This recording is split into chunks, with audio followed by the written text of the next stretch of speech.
YouTube, and you can see the giraffe. No, the giraffe. Perfect. Wait, I'll show the giraffe. It's not Joe the giraffe, but it is a giraffe. This is from a play I did where we like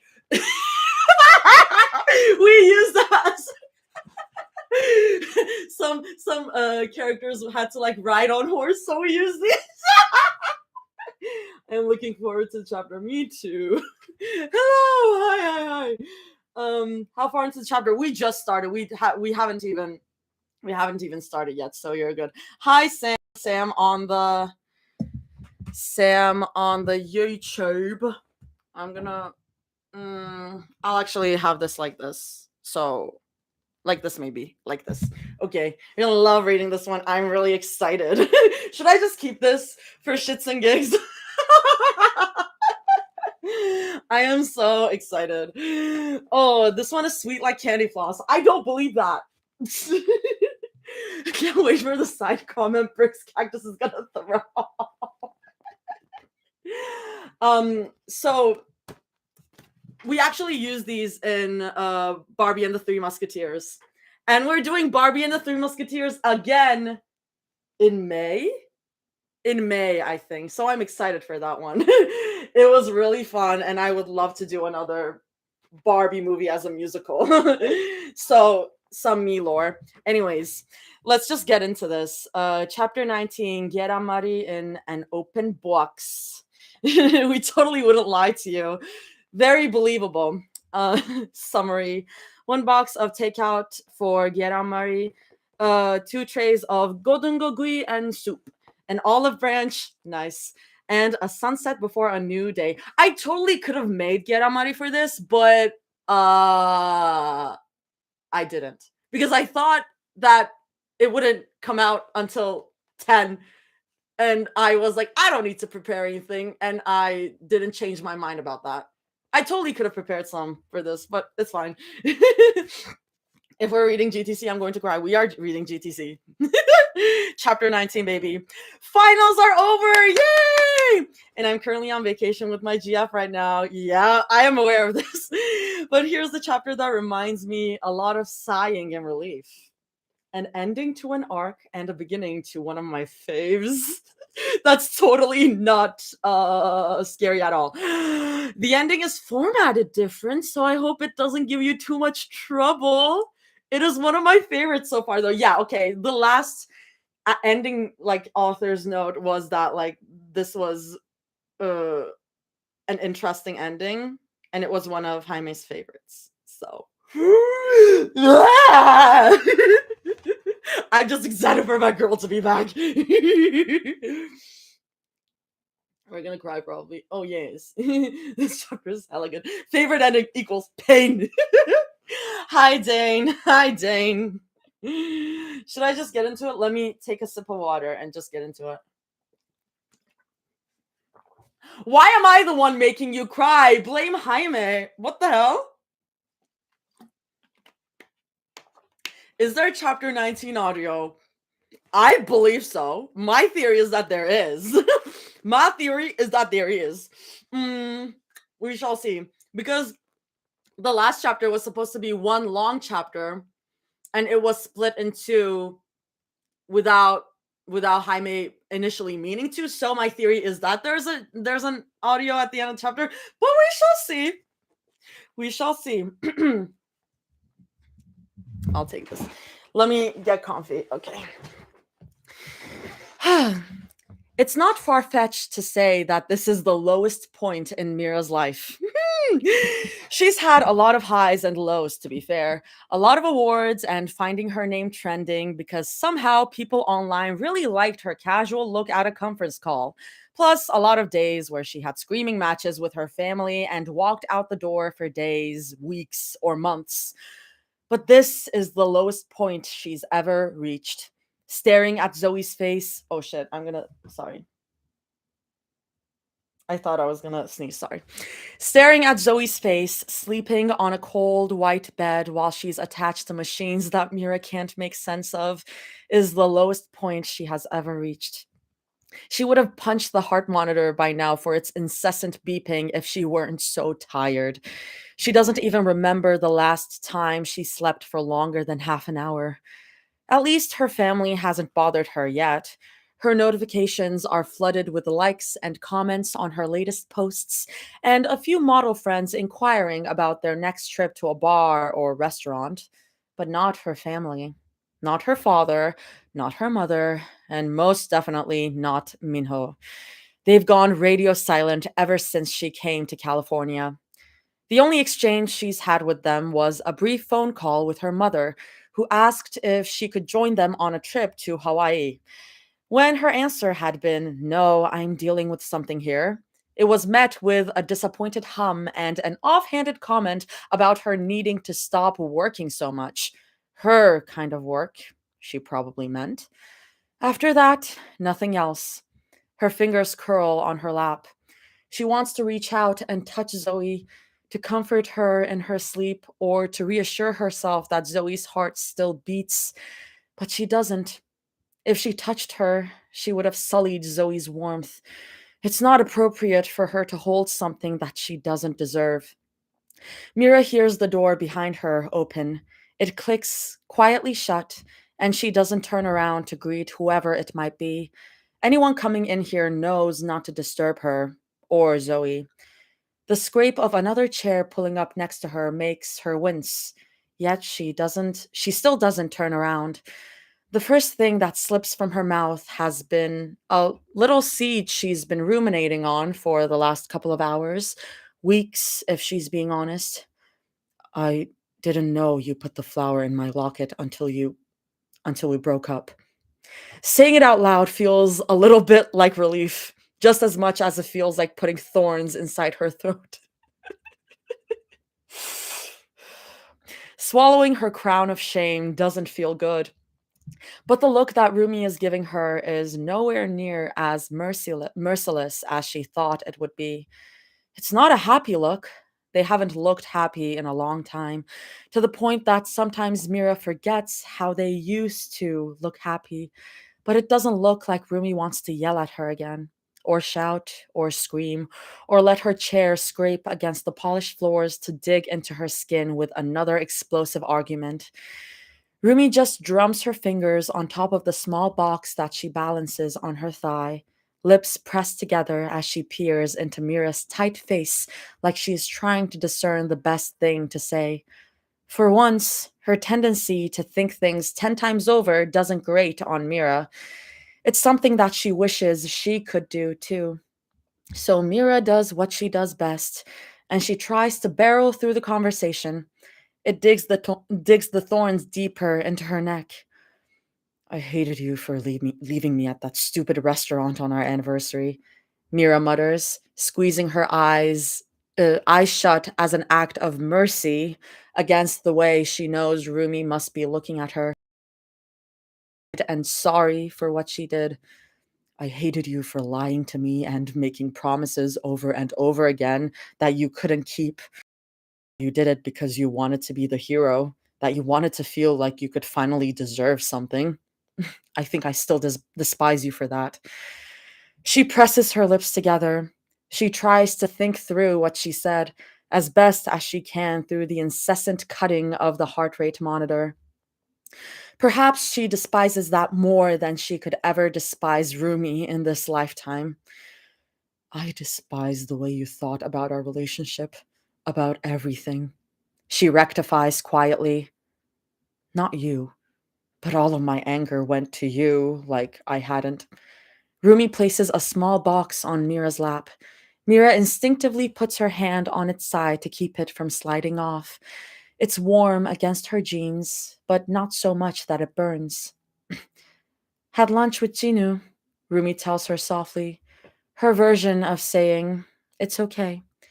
He insisted we get you something before he left, said that you probably haven't eaten yet, and I agreed." Let me silence my phone. Okay. Mira sighs through her nose. "Why do you care?" Still, no bite comes along with it, not even a small scratch. It's a question born from genuine confusion. Rumi shrugs, looking away to watch Zoe's unmoving face. It seems like neither of them are in the mood for any sort of alleyway fighting. They haven't fought like that in 2 days. Mira can't help but wonder how long they can keep up that streak. Would they be able to keep it up before Zoe wakes? Would she? Then Rumi says simply, because Zoe would have wanted me to take care of you too. She pauses. Mira watches her roll her jaw, a habit of hers when she has something to say but has to prepare herself to say it. I want to, Rumi finishes quietly. Mira swallows hard. It feels so, God, she wouldn't call it wrong, but it feels so different to be talking like this with Rumi. No bite, just incredibly odd.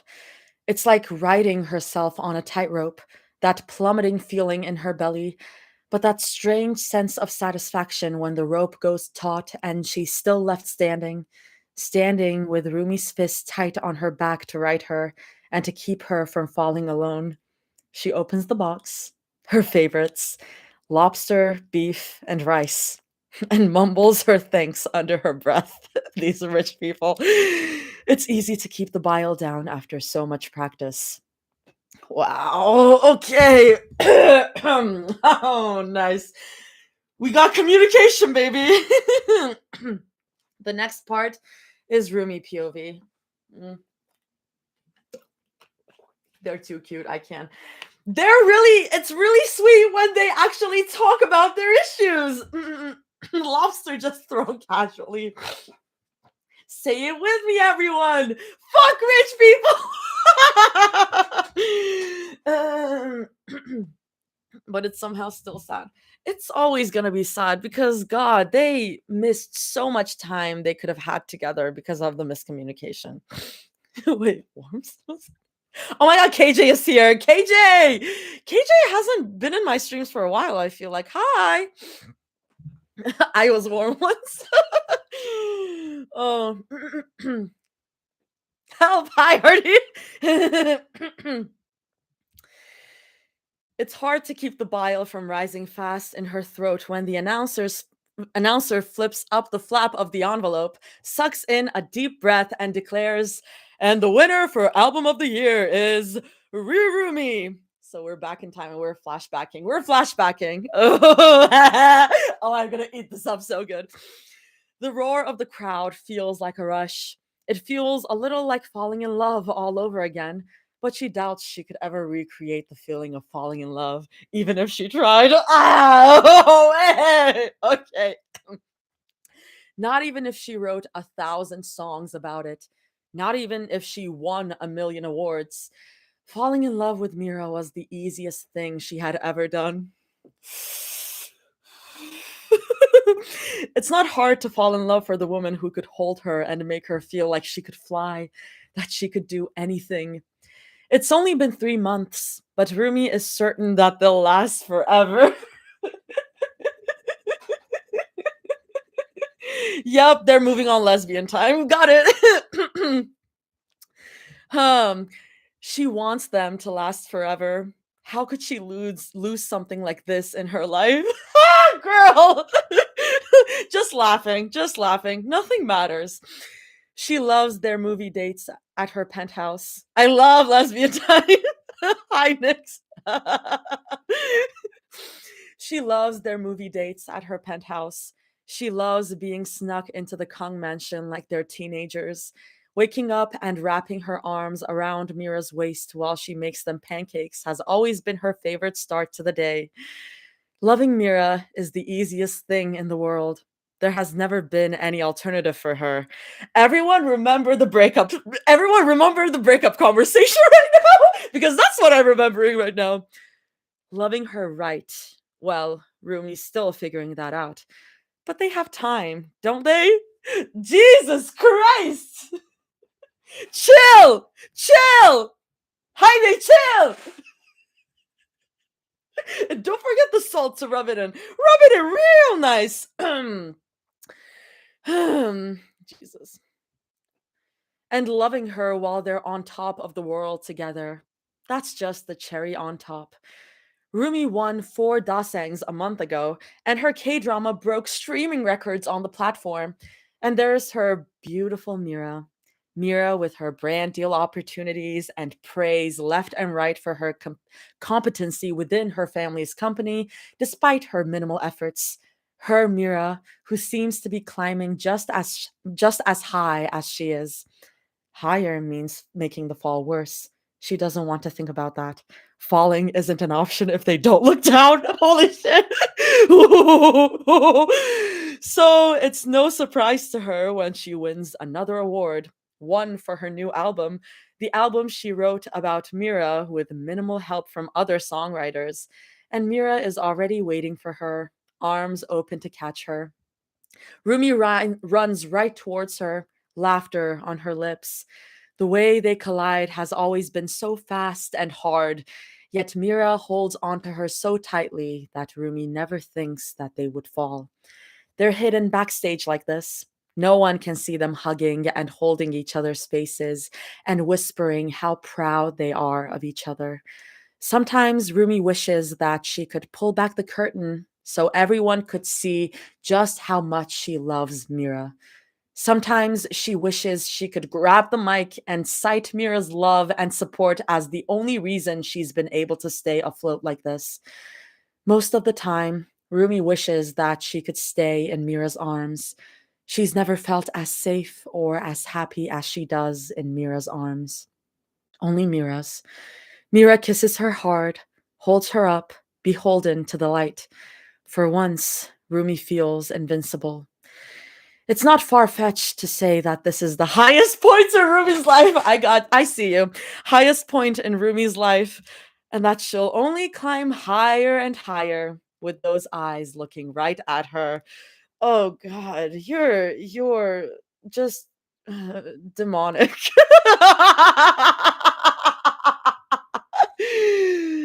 um, I'm gonna go right along. Mira POV. Diabolical. Take a shot every time I say I wanted to say diabolical, but I was like, I've said diabolical way too many times. No, you just love a good parallel. High parallels? Who would have thunk? Mira POV. It becomes a little routine for them after a while. They take turns, like leaving Zoe alone is a fate they couldn't risk, and spend the rest of the time nagging each other to get up, go home, eat, and shower. They hardly ever watch Zoe together at the same time. They hardly catch each other in the apartment Mira rented either. Except on days that Choi Jang-ho lectures them to go home and rest. What's the voice? What's the point of having you around my daughter like this? He always scolds. Mira knows what he means, but sometimes she only ever hears the first part. What's the point of having you around Zoe? Sometimes the guilt slots between her ribs so deeply that Mira can't look at him. To Zoe's father, they're nothing short of saviors who graced his family with covered medical expenses and a shiny private room. But if it weren't for them, Zoe wouldn't be here in the first place. Mira and Rumi don't tell him. They're selfish for it, but she supposes that's what happens with two spoiled brats. She doesn't even know if Jung-ho would have believed them. Zoe's altruism and naivete must have come from someone. So that must be the reason why Mr. Choi was making those tweets, being like, "Oh, Zoe has such nice friends." Nice, nice. Okay. Just as she has for the past 4 days, Rumi passes Mira a small lunchbox. It's what she does every time Jinu coaxes her to eat lunch with him. She always comes back with something for Mira, even if it's just a small piece of cheap cheesecake with blueberry syrup messily drizzled on top. Mira mumbles her thanks under her breath, and she pops open the lid of the takeout container to check. She's not hungry right now, but that doesn't stop her from being curious. Today is a simple meal, nothing too filling, which she silently commends Rumi for. She doubts either of them could stomach anything more than fuel. You still like gyeran-mari, right? Rumi asks, a little hesitant. I asked Jinu, but he isn't exactly. The most reliable person in the world when it comes to you. Mira breathes out a small laugh. No, he isn't. But even after so much time apart, she bets that Rumi knows her better than Jinu ever will. I do, Mira mumbles. She tilts the container slightly to marvel at the color. The smell is faint, too cold to waft in the air, but the memory of it is still strong. It makes her stomach suddenly feel like a pit, and she bites down on the inside of her cheek. Mira closes the lid before it can tempt her any further. Then she looks at Rumi, who's watching her expectantly, like she had been waiting for her to take a bite. This smells a lot like the one you used to get at the cafe. She doesn't have to clarify which cafe. It's the cafe where they shared their first date. The cafe where Celine eventually banned them from because a sleazy photographer caught them kissing and demanded a bribe. The cafe Mira snuck off to after their breakup because she wanted to reclaim something as hers anyway.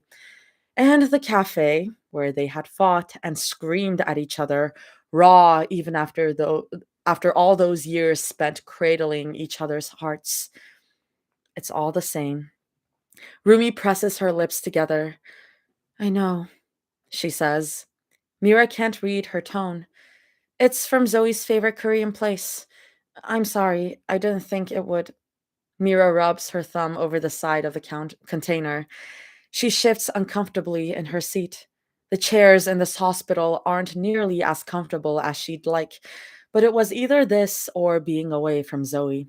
She doesn't ever want to be away from Zoe again. It's fine, Mira replies. It really is. It's just food. She doesn't have to attach meaning to something like food of all things. Looking at you like, okay. I'll eat it later, Mira says, and Rumi looks away. The silence that settles between them isn't half as heavy as it used to be. When they used to pick Zoe up, the air between them in the car had always felt submerged in that awful kind of atmosphere, like cigarette smoke, dark and heavy, and clinging to their clothes. It feels more like winter air in this room. Cold, but at least not entirely unwelcome. She can see Rumi shaking her leg out of the corner of her eye. It's rare to see Rumi like this. Rumi had once told her offhandedly while they cooked that Celine had practically scolded her anxious habits out of her when they were children. Of course. Mira clears her throat. I think we should talk. Rumi whips her head back up. The last. Oh, Mira's voice is tight. But they're too exhausted to do anything now. What was that saying that Zoe always liked to tell them whenever they found themselves in a hole during one of their games? There's only one place to go, and it's up. She doubts that they can break through the dirt. Not like this, but at least it's something. Rumi watches her warily. Mira can't exactly blame her.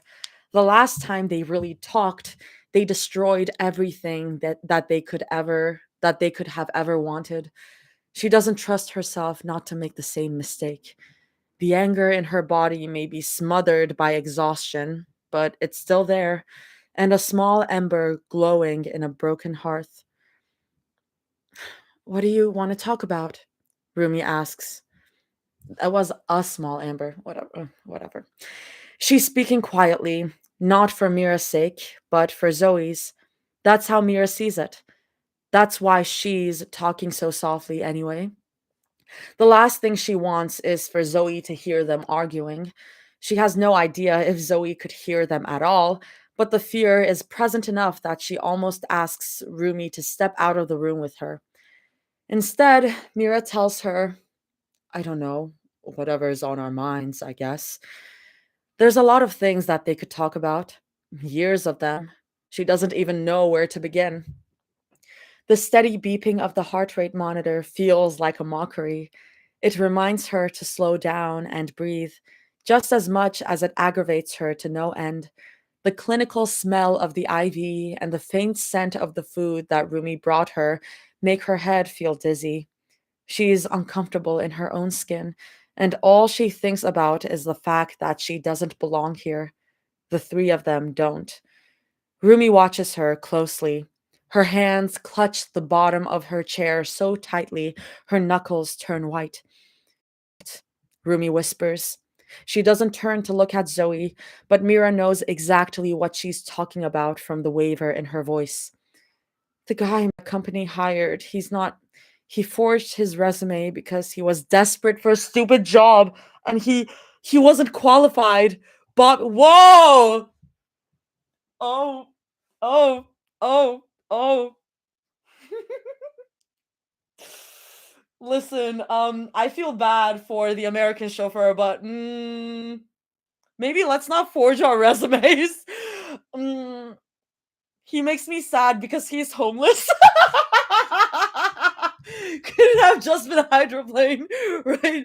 Chauffeur is doing some odd jobs now. I need to get back on my like RP account lurking because oop.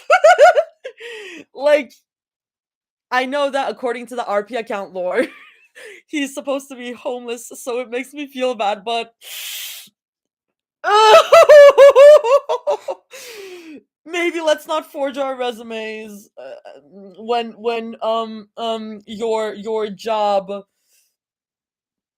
I don't know, there's a crazy safety aspect for your job that you need to be qualified for, like nah, that chauffeur is gonna be a problem later. I can feel it. He got away. He knows too much. Yikes. Yikes. Um He wasn't qualified, Bobby said. Mira shakes her head.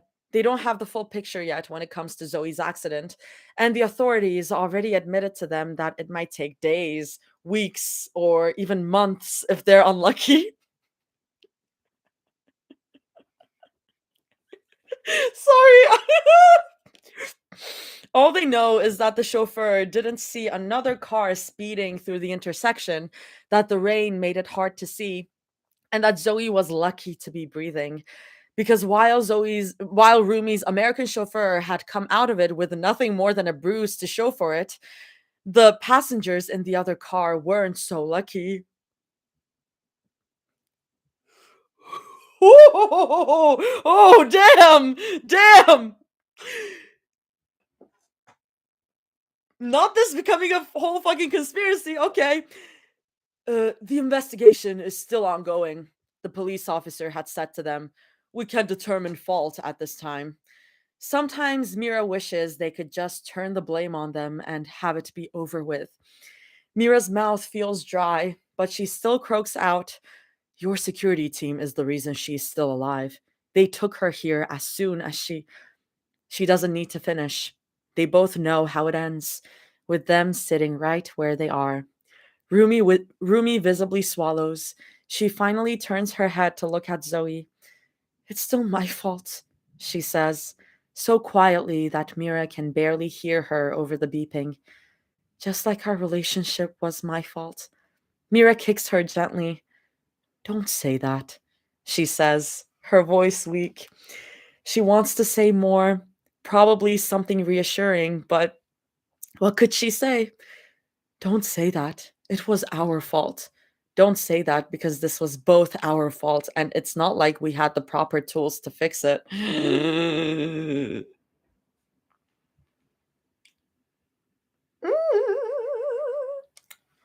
It was a bit more collaborative than you're remembering. I'm gonna take a little sip. There were levels of self-loathing. Gee, I wonder where that internal dialogue of hers came from. This fic makes me insane. Oh, doesn't it make all of us insane? These thoughts need to become words. Oh god, I need to see the full chat. Here we go. Hello, enjoy the lesbians. They were getting ready to get married on day one. It was a group effort. It was a bit more collaborative than you're remembering. Oh, Next section is Rumi POV. I am just gonna look at the chat if anyone has said anything. Suddenly it turned very dark. Yikes, not looking good for the chauffeur. The narrative is so complex. Okay, the chauffeur is technically not homeless in the GTC canon, but the RP account decided in their own interpretation, in their own characterization, that the chauffeur is homeless. Just their own lore of it. um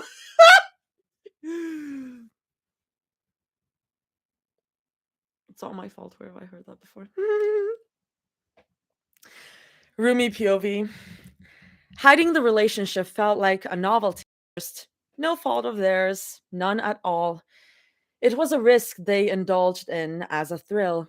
The risk of being seen with each other when they shouldn't be, at least in Rumi's words, felt more like foreplay and exhilaration than anything wrong. Mira never seems to mind anyway.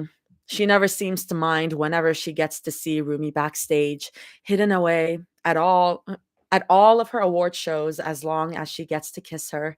She never seems to mind when Rumi pushes her flowers out of the way before anyone can see them when she comes to visit her on set.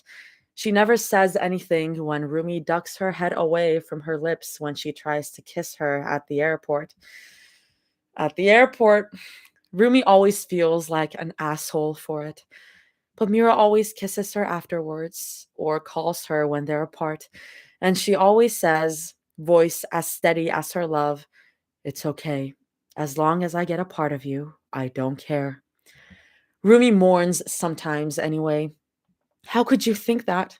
How can you be satisfied with a part of me instead of all of me? How can I love you better? And yet, Mira insists. Mira shuts her up before their pillow talk can escalate, sometimes with words and sometimes with a kiss. Mira never wants to talk about the subtle holes in their relationships. In a way, they're partners in crime. Rumi holds the smoking gun, and Mira buries it to protect her. The thrill of getting away with the crime keeps them from feeling ashamed. Then the thrill fades eventually. Jagia? Rumi calls from the hallway, phone in hand. Living room, Mira calls back. Rumi makes her way around the corner. She almost bumps into the Roomba on the floor, and she hisses under her breath. The annoyance flares in her chest, but she presses it down as best as she can. She should really tell Mira to pick up the Roomba and charge it when it dies in the middle of the hallway. Again. Jaggy, can I talk to you about something? Rumi asks carefully. She tries her best not to give anything away through her voice, but honestly, there really isn't anything to hide. She's just a little concerned, that's all. Concerns should always be brought up in a relationship, even if she sometimes has to psych herself up for them and sometimes forgets to bring them up. Mira, sprawled out on the couch with her feet up on the coffee table, straightens up when she spots Rumi. She pauses her show on the TV, one of Rumi's K dramas. Rumi's heart melts, and her shoulders slowly drop from her ears. What's up? Mira asks, twisting her body around to look at her. She puts her elbow up on the back of the couch. Are you okay? I'm fine, Rumi says quickly. Silence falls between them. Then Mira quirks an eyebrow at her. So? Mira drawls. Oh, right, Rumi babbles, and she starts rounding around the couch to sit down next to Mira. She puts one leg up on the couch and holds onto her ankle. Mira still watching her with light suspicion as Rumi sucks in a deep breath.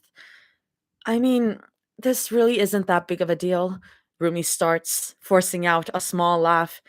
But, you told me the other day to let you know if anything ever bothered me, so I thought that I could just let you know that I wasn't, like, completely comfortable, I guess. She winces at how high her voice comes out. Mira raises her eyebrows slowly. A frown tugs at her lips, and Rumi immediately wants to take everything back and tell her that she didn't mean it, that they could just cuddle, watch a movie, forget that this ever. Did I do something to make you uncomfortable? Mira asks, and the sadness in her voice makes Rumi's heart hurt. I'm sorry. What did I do? Do you want me to go home? What? No, no! Rumi shakes her head. She glances down at her phone, then back at Mira. She swallows hard. It's just, it's not anything you did, really. It's stupid, but it made me feel like, I don't know, not uncomfortable, but I got a little uneasy and over my head. Shocker, right? And, babe, Mira says with a chuckle, and she puts her hand on Rumi's knee. The words dissolve in Rumi's mouth. You can talk to me about anything. You know that, Mira tells her, her voice gentle. It immediately puts Rumi back at ease. What's up? Seriously. Rumi takes in a deep breath. She releases it after a few seconds, and she looks back down at her phone. Mira looks down with her, and her frown deepens. Rumi shows her the glaring screen, a screenshot of Mira's story, one that she posted a couple of minutes ago, showing a picture of her wine glass at a restaurant with a small red heart in the corner. It's a normal thing to post on a story, but what's wrong with it? Mira asks, a little baffled. Is it the color of the heart? It's not like controversial to use a red heart online now, is it? You'd know better than I do, I guess. Rumi laughs and she shakes her head as she puts her hand back down on her lap. It's not the heart, she admits carefully, her voice a little wobbly. It's my hand in the back. Mira's brow furrows. What? Rumi croaks. Uh, yeah. She shimmies closer to Mira until their thighs touch, and she shows Mira her phone again.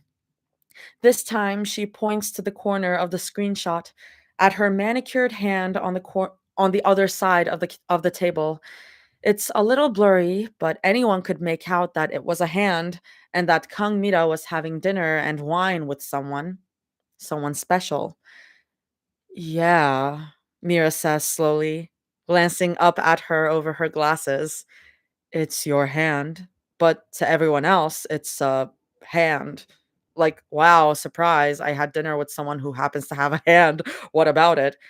Okay, yeah, it doesn't necessarily look like my hand, Rumi explains patiently, turning off her phone and putting it on her lap. But you know my fans, they spotted my hair in a blurry background at a New Year's party last year. Mira snorts. You know you have obnoxiously purple hair, right? That's like people seeing pink hair in the background of a Kong Christmas party and going, oh, that might be Mira. Okay, fine, that was a bad example, but you know what I mean, right? Not really. Rumi sighs through her nose in mild irritation. I get what she means. I'm sorry. Some of those K-pop fans are crazy, okay? Like, I get what she means. Rumi sighs through her nose in mild irritation. She sees Mira's eyebrow twitch, but she sets her face back to neutrality before Rumi can make any sense of it. My fans aren't exactly the type to not overthink, Rumi explains. They probably take after their idol, Mira says easily. A flash of irritation spikes behind Rumi's sinuses. Her hand almost lifts to pinch the bridge of her nose, but she stops herself before Mira notices. She's not sure why the comment irritates her so much, but it does. I'm trying to say that they might see it and make theories that it was me, Rumi continues, her tone slightly haughtier. Obviously, they won't. It's not like it would really matter, but the theories will be out there and it might snowball, or people will look at us more, and sometimes someone will find out and tell everyone, and I'll lose my career and lose you. I can't lose you. Rumi, Mira soothes. Somehow, it hardly helps this time. It's fine. It's a hand. There's probably a billion hands out there that they can theorize about. No one's really gonna notice. But you don't get it, Rumi snaps. Mira recoils in surprise, but Rumi's already barreling on. Someone will see it and start making jokes that it's me, and it'll feel like jokes at first, but then people might. What if people start looking more into what we post or where we are? What if people start coming to my penthouse while you're over? I paid for security and paid off every pap who wanted to come here, Mira says, her voice tight. And I would do it again and again because I know how much your privacy means to you. No one's going to know that it's you. Not anyone that matters anyway. But you're not listening to me, Rumi says impatiently. Mira's face tightens in frustration, but Rumi's sure that hers looks the same way. It won't matter now, but it might in the future.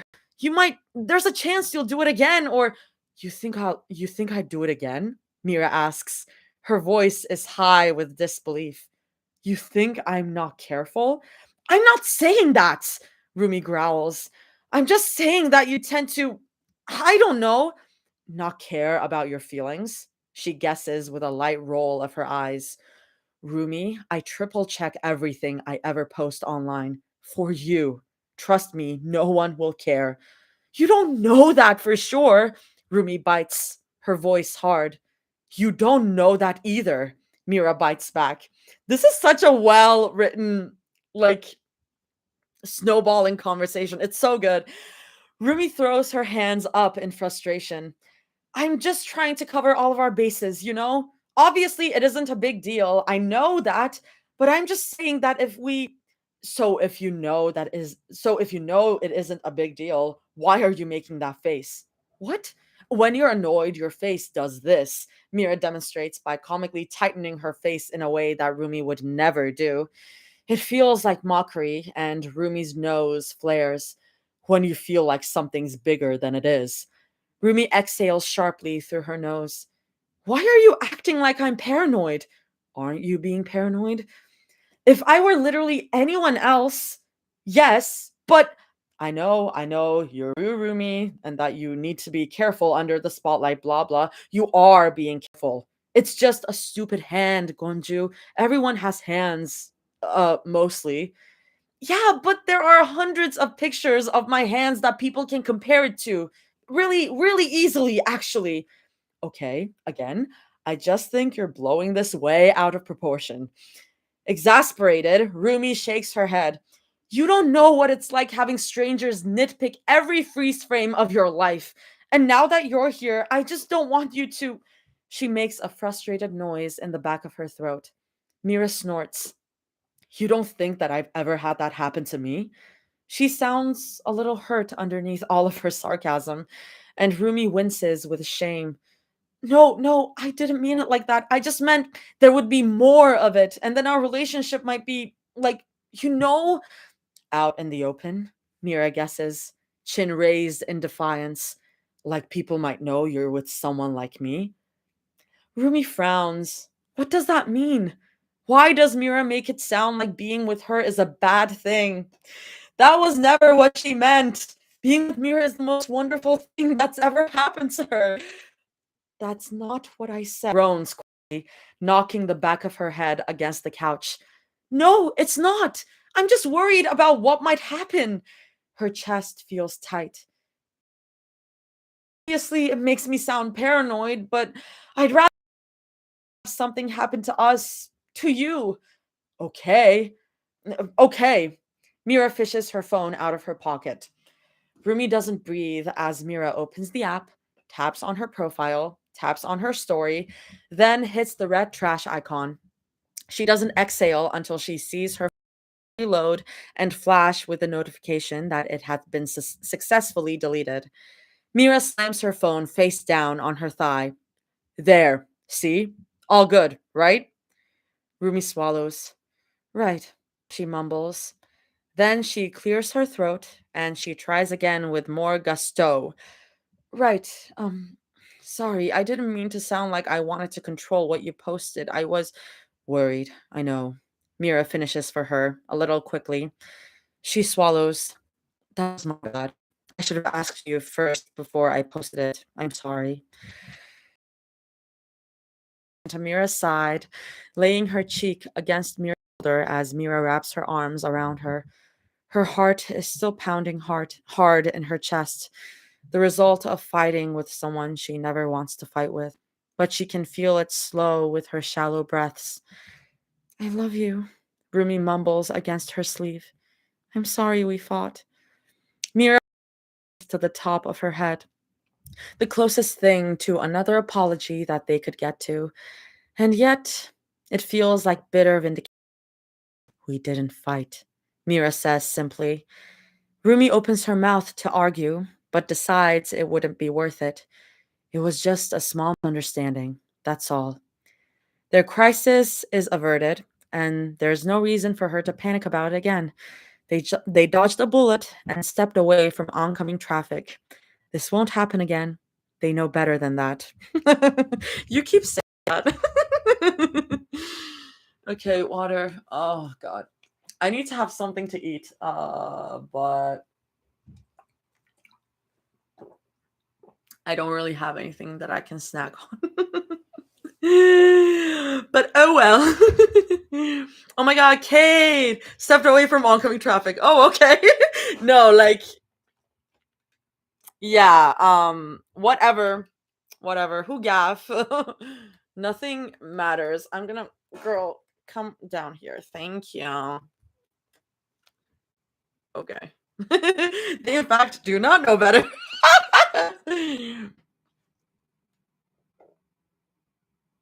I still think Zoe's fans on Reddit are going to be the ones that 100%. 100%. Just popping in to say hi because I've been fair. That's so fair. This is chapter 19. If you don't want to get spoiled, like free to like you don't have to be here. But I really appreciate you popping in. Yeah, I'll get back soon, trust. You're too busy blaming for murders in the Bronx. Read the freaking fic instead. Okay, gotcha. PB or day. Or bread, really. I had a bunch of bread, but I think we ran out. Like, I don't have food at home right now. LMAO was getting shot 57 times. Who's getting shot in the Bronx 57 times? Oh. I'm gonna... This is actually so nice. You sound like Zoe. I'm crying. Burnt sausages for dinner. Oh god, no, literally. Like I have ramen, but like it's gonna take me some time to like make ramen. Okay. My roommate just sent the electricity bill. One thing GTC isn't short. What is that? This is an inflatable giraffe. That was a play prop that I was allowed to keep. Okay. Mira POV. Okay, you're gonna squeak a lot. Okay. Mira POV. I'm sorry for blaming you with Bronx accusation. A week and 2 days after Choi Zoe had been admitted to the hospital, a span of time that Mira only knows because Choi Jang-ho had muttered it under his breath as he swiped through his phone in the corner of the room, Rumi joins her in the room. A week and 2 days. God, that's long. They've streamlined themselves into another steady routine, too. The kind of routine where they sit down together like this, maybe once a day, like a convergence in the sky, and spill a secret that comes off more blunt than screamy and angry. Sometimes they spill the same kind of secret from the day before. Sometimes it's new, like picking at a scab that turns red with fresh blood. Today, Rumi doesn't even look at her as she mumbles, I didn't mean what I said when I said break up. I just wanted to see if you'd stay. I never wanted it. It was all my fault, and I wish it wasn't so like this, so I could have told you before you left. Here. Well, yes. Mira sighs through her nose as she adjusts herself on her seat. It should feel like bitter vindication to hear something like that coming from Rumi. She's parsed out enough over the past 2 weeks to infer this, but it's different hearing it. In fact, she's spent years dreaming of hearing those words from her, but all it does is sting. If you want to play that game, then it was my fault too. Mira mumbles under her breath. She crosses her arms, still uncomfortable sitting where she is. She can see Rumi frowning at her from the corner of her eye. What was? Mia shrugs. The breakup? This? Accidentally getting you strawberry milk instead of chocolate yesterday? Pick, and it will still be right.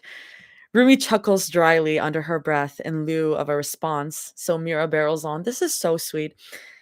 I told your chauffeur to drop her off anyway when we should have been in the car with her. And she closes her eyes.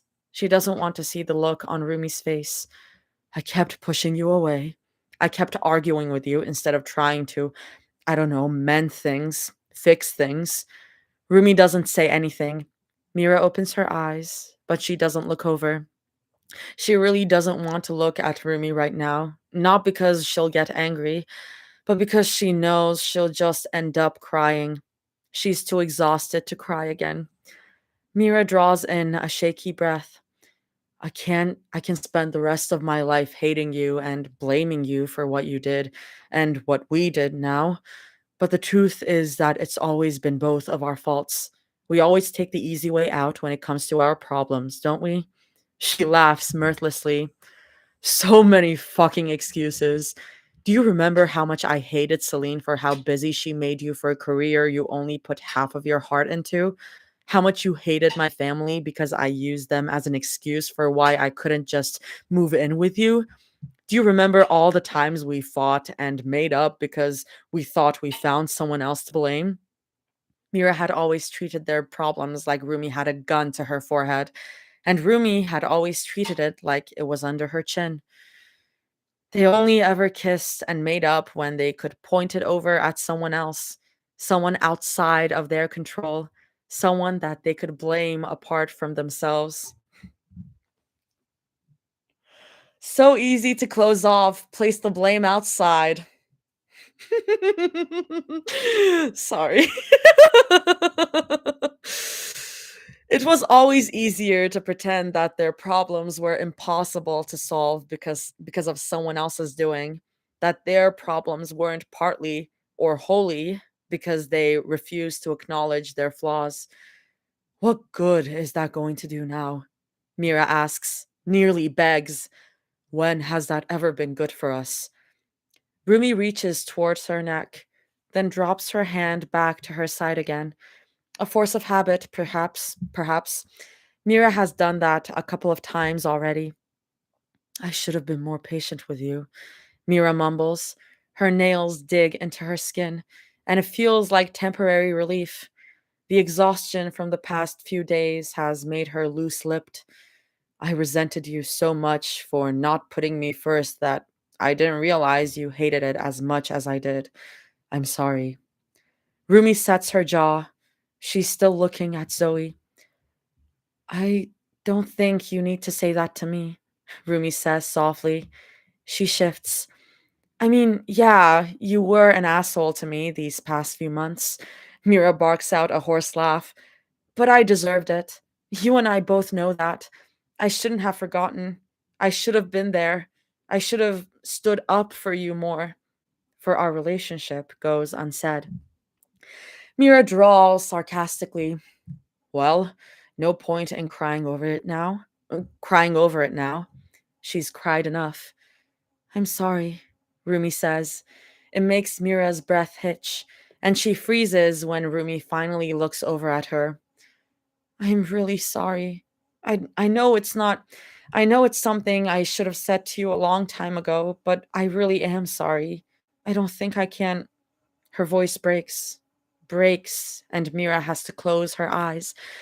I don't think I can take back what happened between us or what I did. I'm just so sorry. Mira breathes out. I know. The silence that settles between them, accentuated by the sharp beep of the heart monitor, feels uncomfortable under her skin. Then Mira whispers shakily, I fucking hate hospitals. She didn't like them when she accidentally broke Zoe's arm. She didn't like them whenever she had a routine exam, poked and prodded like a wild animal. She doesn't like them now. Hospitals make her want to crawl out of her skin. Hospitals feel like an impending death sentence. Rumi breathes out through her nose. Well, I don't think anyone does, unless they're insane, Rumi says weakly. She gently pushes her knee against Mira's. I don't mind walking outside with you if it gets too much. Thanks, Mira mumbles. She taps her finger against her bicep, suddenly restless. I'll be fine. I can use stupid box breathing exercises my therapist gave me or something. She adds sardonically. Rumi's head whips over to her. Mira blinks back at her. Surprise! You went to therapy? She asks. Rumi is like, you were dealing with your mental issues? you were dealing with your mental health issues? Oh, hi, TikTok.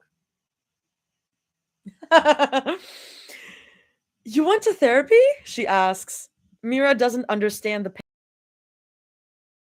Strained. Was it because of saying? Mira shakes her head with a small put down the ego. She says she's still looking at her with that hurt, panicked look, and Mira can't help but feel bad. Her shoulders drop. It was because of my family and everything else too, I guess. She can only carry so much anger at once before she breaks. I'm sorry, Rumi whispers. Mira purses her lips in response. Little words from her, even though she had practically been begging to hear them for the past 2 years. Sorry, I just keep thinking about 36 questions. I must.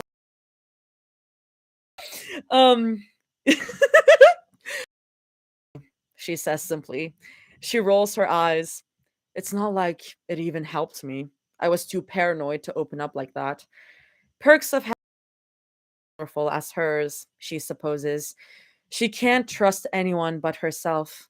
It doesn't help with her abrasiveness at all, and that's her biggest flaws. Rumi goes quiet after that. Mira curses herself internally. The last thing she wants to do is to make things awkward between them again. She shouldn't have said anything. She shouldn't have opened up to someone who likes to pick apart her wounds. Her hand nearly flies up to the scar by her temple in self-conscious reprieve. But then Rumi says, you were there at my concert, weren't you? Concert lore! Oh my god! Oh my god! Oh my god! Number one girl concert lore? Oh my god! Oh my god! Oh my god! Oh my god! Oh my god! Oh my god! Oh my god! Oh my god! Oh my god! Oh my god! Shit! Fuck! Shit! Shit! Shit! Shit! Shit! Okay. You were at my concert, weren't you? The first one after our breakup? Mira stares at her in stunned silence. Rumi only shrugs, lips pressed tight in a feeble smile. Jinu's not exactly the best person at keeping secrets, he explains quietly, and Mira glances at the door behind them to determine a way out. He just accidentally, like that makes it any better, Mira says. Rumi gives her an odd look. Mira doesn't like that look. She knows studying her. What? Mira. Why do you hate him so much? Rumi asks her. Oh god, we're getting my favorite stuff. Oh, gimme that, Mira, Jinu, B floor. 1,000 reasons flit through her mind. Because he could hold you in public without you flinching away. Because he was the good ex and I was the evil. Because he was everything I wasn't.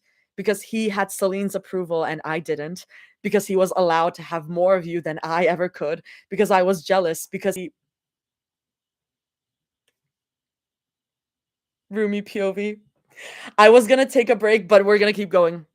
Probably still likes you. Mira snaps. Her fork clatters onto her plate. And Rumi's frown deepens. How could you even think about asking me that? The hurt in her voice makes Rumi's heart wrench. It was just an idea, Rumi says in despair. She really didn't think that this would dissolve into a screaming match. She really didn't see anything wrong with it. The last she heard from Jinu, he and Mira were on friendly terms. not friends, but they got along just fine the last time they worked together. Rumi doesn't exactly think that a proposal like this would be sunshine and rainbows, but it's better than nothing, isn't it? It's better than nothing. It's better to have something than nothing. If you didn't like the idea, you could have just said no, Rumi insists, and something rages like fire in her chest when Mira only rolls her eyes at her across her small dining room table. It's not that I don't think you would have let me say no, Rumi. I'm mad because you didn't even think about it for half a second. Mira seethes between her teeth. Rumi puts down her fork in anger. The fact that a part of you even wanted it. I don't want it! Rumi stares at her in disbelief. She almost laughs at the absurdity of it all. Why are you so offended? You've met him. You were fine with him. It made me think that maybe you would have trusted him if. Did you know that you never flirt with other people outside of your work? Mira says softly. Rumi clamps her mouth shut. Whenever someone asks you about dating rumors with your co star of the week, you always shut it down, no matter what. You never entertain it, not even once. And it makes me feel, God, it makes me feel spoiled by you, Rumi. Mira inhales shakily. Rumi blinks back sudden tears. How did a simple hill so fast? I thought I was ready for it all, Mira whispered, voice shaky despite her attempts at hiding it. I thought that because I was dating a superstar, I had to prepare myself every time you twirled your hair promoting your work with other people or when you'd let them look at you like that. You never did. I never had to worry about it. It made me feel like I had no right to be jealous because you never did anything to make me feel that way. I had you, and that was all that should have mattered. Mira, Rumi whispers and begs, like she's just so sorry for what she said. She just thought it would help. All she ever wanted was to help their relationship. Now you're asking me to throw all of that away? Mira asks, her voice steadily rising. You're asking me to let someone, your ex, who has gone to every interview imaginable, telling everyone that he lost you and was suspiciously okay with this, sweep you up? Because what? You thought it would be good for us? Because it could be good for us, Rumi insists, her voice cracking. Her leg is shaking under the table. Chidu doesn't like me like that anymore, and you know how I feel about you. I really hope you know how I feel about you. Our public dating history means that convincing people we're back together would be easy. We wouldn't even have to do anything other than be seen walking down the street together. It would free us, Mira. Don't you see that? We could. Mira's humorless laugh cuts her off. You sound just like her, you know that? Mira says flatly, but her tone is accusatory and tackles. I should have known from the second you asked me. She asked you to do this, didn't she? It feels like a punch to the gut. Rumi reminds herself to keep breathing. Her fingers flex on her thigh. She's just looking out for me, Rumi says, voice hoarse. Mira shakes her head, jaw set in anger. You're doing everything she asks you to do. You never even think to consider that maybe she's putting too much pressure on you. She loves me. She just wants me to do better than my. And whenever you get hurt from your suggestions, you lie down and take never ever want to admit that she could be wrong and that you could just because she loves you and wants what's best for you, she has to be right. You can make your own choices, Rumi. You do the same if you had a family who cared. Rumi said,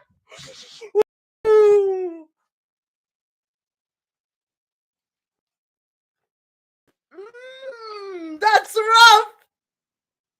That's rough. Oh, ooh. The silence between them is so palpable that Rumi could touch it like delicate strings on a violin.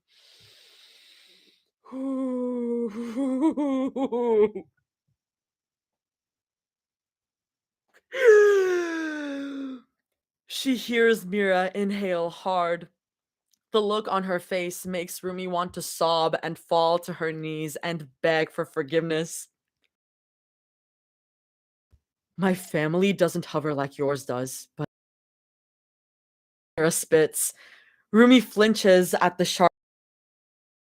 Maybe they care more about my reputation than me as a person, but they still care. They've been offering to give me beards ever since I came out to them, and after I told them about you, their offers doubled. Interesting. Interesting. She exhales shakily. Last week, it was my mother's family friend. Interesting. Interesting. Okay. Rumi breathes in and her ribs tremble. She's lost her appetite. Why didn't you tell me? Rumi whispers. She already knows the answer. Because I love you. Mira strains out, and Rumi's hands curl into the shaky fists on her lap. Her chest aches like a warm bruise.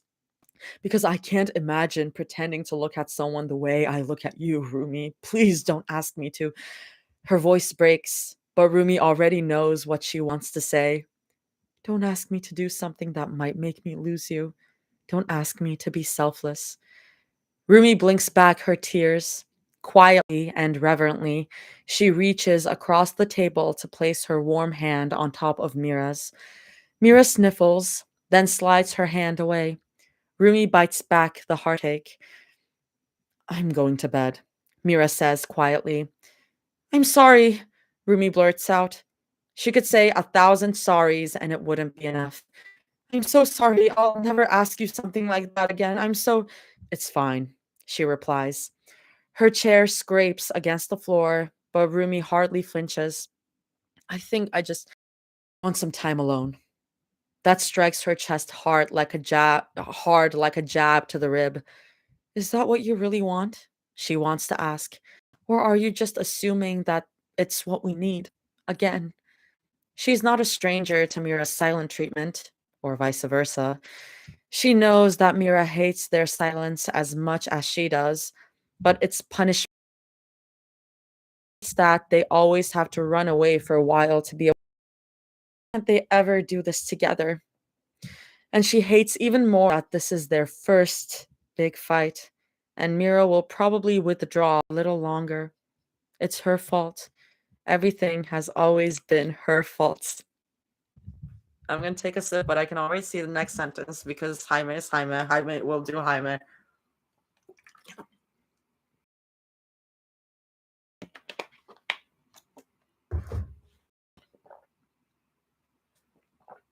Yup. Abandonment issues, Rumi. Avoidant Mira. Exactly, Crush. What a combo. What a combo. How to say the right things because she grew up with words being shoved into her mouth. Oh, God. I miss Simon again. Hi, Locket. Hello. Do you have some bricks for us? Oh my God, Locket. I was reading some of your tweets to my roommate. I was like, so we have a roleplay account for like both of the Lockets, and all they do is post poetry, like heartbreaking poetry. I was reading, and he was like, "That's good. That's good." Hi, Garfield. Hey, it's the Locket. Very much wrong thing to say. Mira went low, Rumi went rock bottom. No, it's like, oh God. Yeah. Yes, I'm back to hating GTC Ruby. Listen to Locket by Audrey Nuna. I should. I keep saying I'll play that, but explaining how the RP accounts work to Oomph is crazy. LMFAO. Oh, my roommates know about the RP accounts. They do. Ruby hurled that break. They know about the RP accounts. I've made them listen to one of the audios, I think. I was thinking one or two. I think one of the audios. Hi, Lauren. Oh my God, Lauren. Thank you. Why are we just having to? Why are we just having to? Because I wanted to. Do you have something to say about it?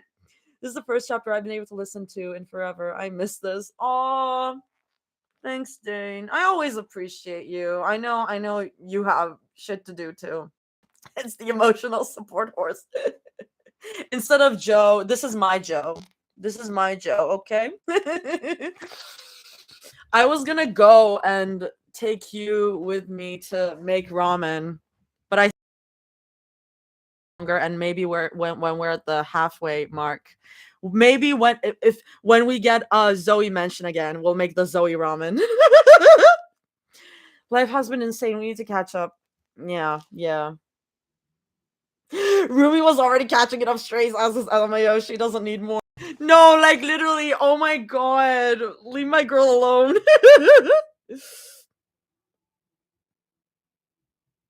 Well, yes. The thing about the difference between Mira and Rumi in this case is that Mira said no to the beard. Like, no, I don't do that. Mira was like, I won't do that to Rumi. And Rumi brought it up to Mira, even though Mira had been offered the same but said no. So that's the issue. Oh my god. Lauren, thank you.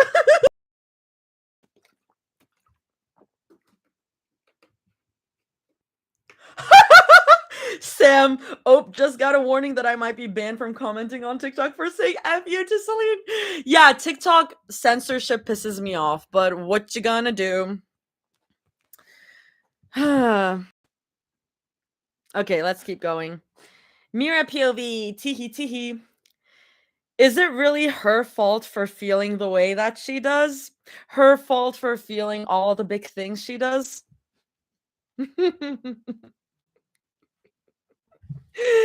Mira wants the answer to be no, but she knows that it's most likely yes. I don't hate him, Mira tells her firmly. I just don't like him. Her shoulders drop when Rumi gives her a small sigh. He asked me to bring you food today, and you traumatized him with your bodyguards just so he could give you Zoe's bracelet. Rumi points out, all he ever wanted was to be a better friend to you. I know, Mira mutters under her breath. He's a good friend to Zoe, from what she knows. He was a friend to her when no one else would be in her classes. And for that, she couldn't ever repay him. That's all she needed to forgive him in her mind. Breathing out a small laugh, Rumi continues. He didn't mean to tell me about the concert, but he did. He clammed up after I found out you went, though. That's all I know. Mira shifts in her seat and says nothing. Why did you even go? Rumi prods. Why are you asking me? Mira says in disbelief. Might as well, right? Rumi replies casually, and the exhaustion in her voice gives away how weak her words are. They're both tired. It's hard to keep their arms up to throw or block a punch. All the things they're saying are just things that have been core. Ask you that night in your hotel room. They were preoccupied with other things, Mira supposes. She drums her fingers over her bicep again. She knew forced me to go. She mumbles. She raises a hand to pinch the bridge of her nose, the curl of her lip tilted upwards in disgust. I guess he thought that it would help me get over you or get back together with you. You never really know with him. She laughs dryly. I agreed because I thought the same thing. Don't ask me which. I didn't know which one I wanted it to be either. Rumi doesn't say anything. Mira is grateful. You made all of those people sing that song back to you, Mira whispers, words bitter in her mouth. She can see Rumi looking away from her in shame, and she thinks, good. Having you sing about how much you hated me was bad enough. Having everyone sing it back to you while you smiled and waved up there and held your goddamn mic up just made me hate you more.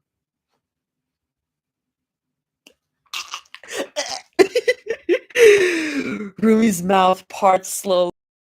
All the pink on the stage, the suffocating pink, the way that the backdrop behind Rumi was splattered in pink flowers while she sang into her mic in front of a crowd that spurred her on.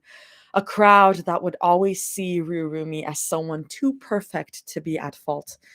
No wonder Mira had resented her for that. She had millions of people on her side, and Mira had no one. She still doesn't have anyone. Back then, when they were still in their throes of love. Sorry, I can't look at that. I can't look at that. Back then, when they were still in their throes of love, Rumi used to sing song after love song on stage, her own or of covers, with pink roses or peonies or carnations in her hair.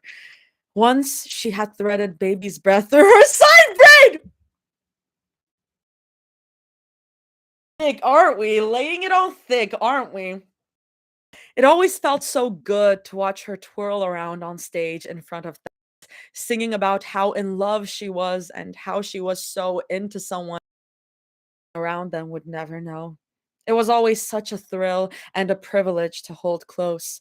It made her feel wanted, especially when Rumi had always found her eyes in the crowd, thousands around her. But Rumi has always made her feel like the only one. Her number one! It's 12:18 a.m., by the way. I'm throwing up.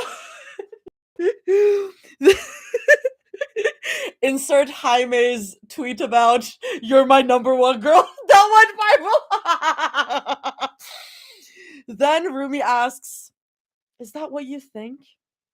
Mira tilts her head, and Rumi's eyes search her face with subtle desperation. What is she looking for? I wrote a lot of songs about you with every emotion I ever felt, Rumi whispers back, so quietly that Mira has to strain. But that song wasn't about how much I hated you, or to, God, I don't know, to make fun of you. I never meant it like that. Mira swallows hard.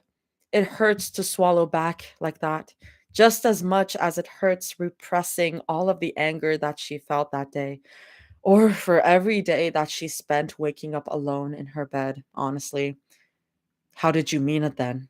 She challenges. Rumi answers simply, I missed you so much. Rumi had always answered the phone with something akin to, I missed you, Yobo. No matter if they had just called hours prior, Rumi always had a penchant for letting her know that she was missed. Mira used to think it was just her being romantic, but now she's starting to think that both of their fears are more similar than she had imagined. Mira licks her lips and looks down at the pristine floor. She doesn't feel like looking at Rumi's face. She doesn't even want to know what kind of face Rumi is making at her right now.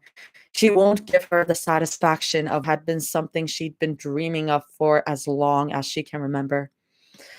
She's always labeled Rumi as a villain. It was the easiest label to give her, rather than someone who had broken her heart because of something out of their control. It was easier to digest. She supposes that it wasn't fair to do that. A lot of their time together hadn't ever been fair anyway. Is that why you told everyone that you were never in love? Rumi muses, almost to herself. Mira's neck snaps up. What? What? Oh, the next part. Oh, forgot about this next part. Everyone scaring me right now. Okay, I'll just keep going. Rumi POV. What? Rumi breathes. Her voice is still shaky with want. She has to pull herself out of her stupor to look at Mira, brow knitted in confusion. Mira's hands have frozen on her. Mira looks so beautiful on top of her like this. Oh, great, great, great, great, great, great, great, great.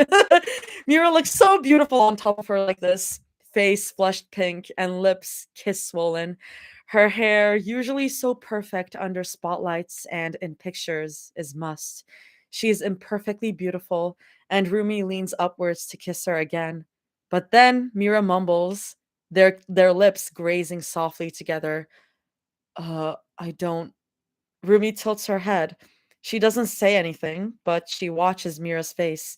She looks a little confused, anxious even, and Rumi doesn't understand why. Then Mira finishes quietly. Okay, what do I do now? Rumi freezes. She pulls back to study Mira's face. From what She can tell that Mira isn't joking. If she were joking, she wouldn't be darting her eyes away from her and flushing an even deeper pink in embarrassment. Rumi lets out a breathless laugh. What? Don't laugh, Mira hisses. What is happening? Me, what is happening? I didn't get a warning for this chapter. Mira hisses, but the pitch of her voice just makes Rumi giggle even more. I didn't think we'd. If I knew, I would have prepared. What? Loser, Loser, Mira! Let's go! But they've only been dating for 2 weeks! 2 weeks! To be fair, Ruby anticipated getting into a compromising position like this so early into their relationship! Especially after she told Mira that they should slow down just in case. But in more pressing news, you're a virgin?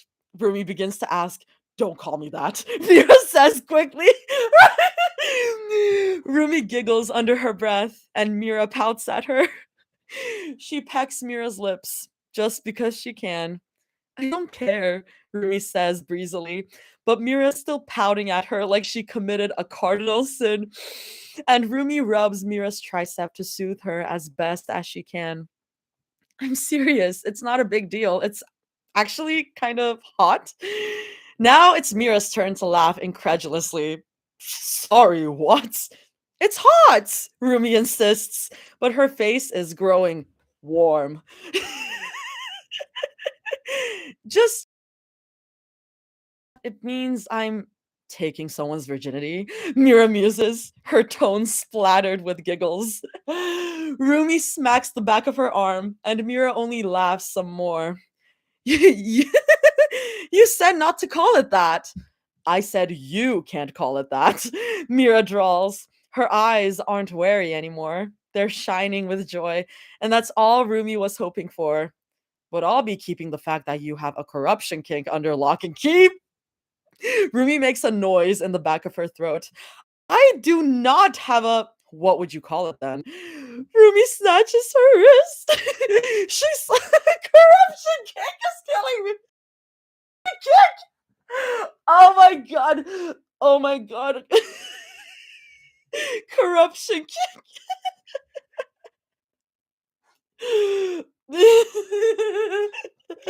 Wait. Okay. I'm just taking notes, y'all.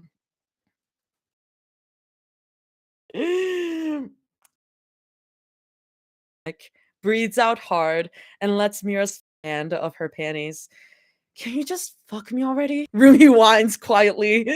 She watches Mira's pupils dilate, how Mira's lips press into that satisfied line as she pushes her hand further down. It makes Rumi arch in tandem with her breathless gasp, and Mira leans down to kiss her neck. Rumi didn't lie about not caring. She really doesn't care. It feels different with Mira anyway. I love you, she gasps against Mira's neck. She feels the guttural hum of satisfaction in Mira's chest when they're pregnant, then gasps when she feels Mira's deeper. I love you, Mira. 사랑해. Mira's whine against her neck makes her laugh breathlessly. Guys, the parallels are paralleling. The parallels are paralleling. Oh my god. Mira's whine against her neck makes her laugh breathlessly until her breathing comes off hoarse and ready, and she's back to gripping the nape of Mira's neck. I love you, she wants to keep saying, a mantra to spur Mira on, just as much as it is a track that plays on loop in her mind. It's just hard to get the words out when her head is swimming with pleasure and happiness. She's so happy from the way that Mira sighs against her cheek, breathless and giggly and deep. She knows that she's happy too. Everything feels different with Mira. It just feels good to be in love. Wow. Wow. Yeah, I messed up my hair because I was like, oh my god. Oh my god, Callus here. Say my name, say my name, say baby, I love you. Oh. Hey guys, remember chapter 15 when Mira did that in 8 languages? Oh god.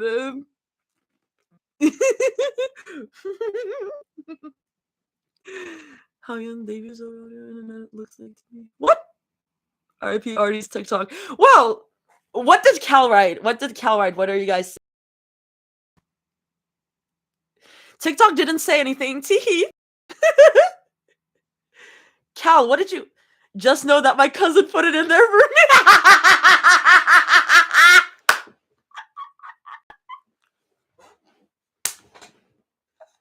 You both are crazy. It should have been related. Oh my god. What did Nick say? Imagine if Jaime. This is a really good chapter. I need to see you try to connect which vague tweet I made goes to what scene, LMAO. Oh my god, I should let me pull up Lauren's tweets. Let me actually pull up Lauren's tweets right now. I think that will be fun. Okay. Oh my god. Go.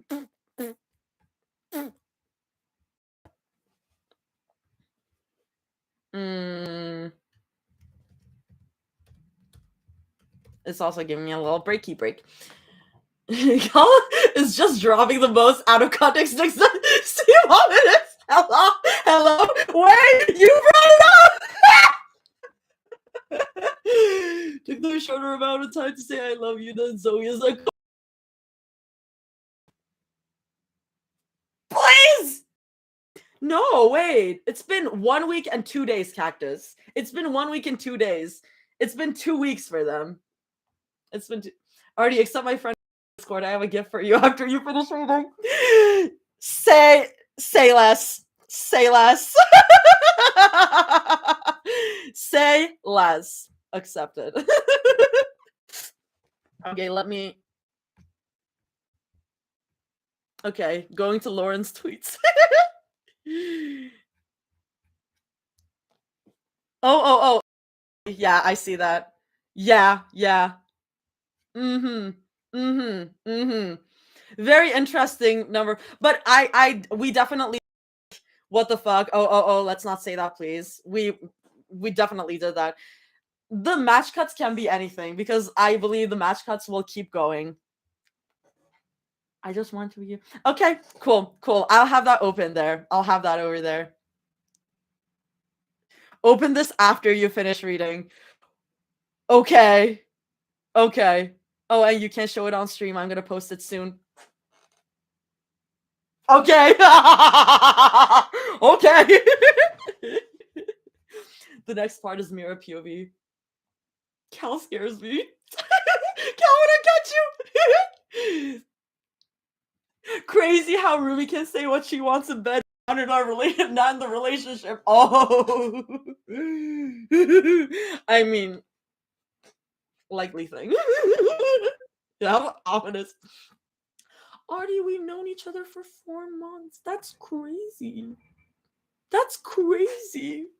Oh my god. You can't just drop that in there. Damn. Oh my god, hi Jaime. I was just bullying Cal. But then she sent me something, so it's so good. Cal just smiling ominously. Yes, I can. Okay, I'll keep going. Where's Jam? What? I mean, he was just here. Maybe just dropped in and then left. Okay, next part is. How could Rumi ever think she wasn't in love?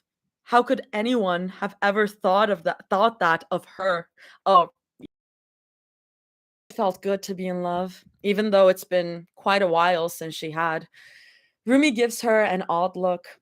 All those times you were interviewed in magazines, whenever they asked you if you had a significant other or if you were in love, you always said, no. You don't remember? Of course she remembers. It was unendingly funny to her that she only ever got questions about love and when she was planning to settle down after they broke up. She found it so funny that she always ended up driving around the city afterwards with music blasting in her ears. Did you do it because you wanted revenge? Rumi presses, lips tugged down in a small frown. I love this conversation. It would be crazy if the audio is this whole.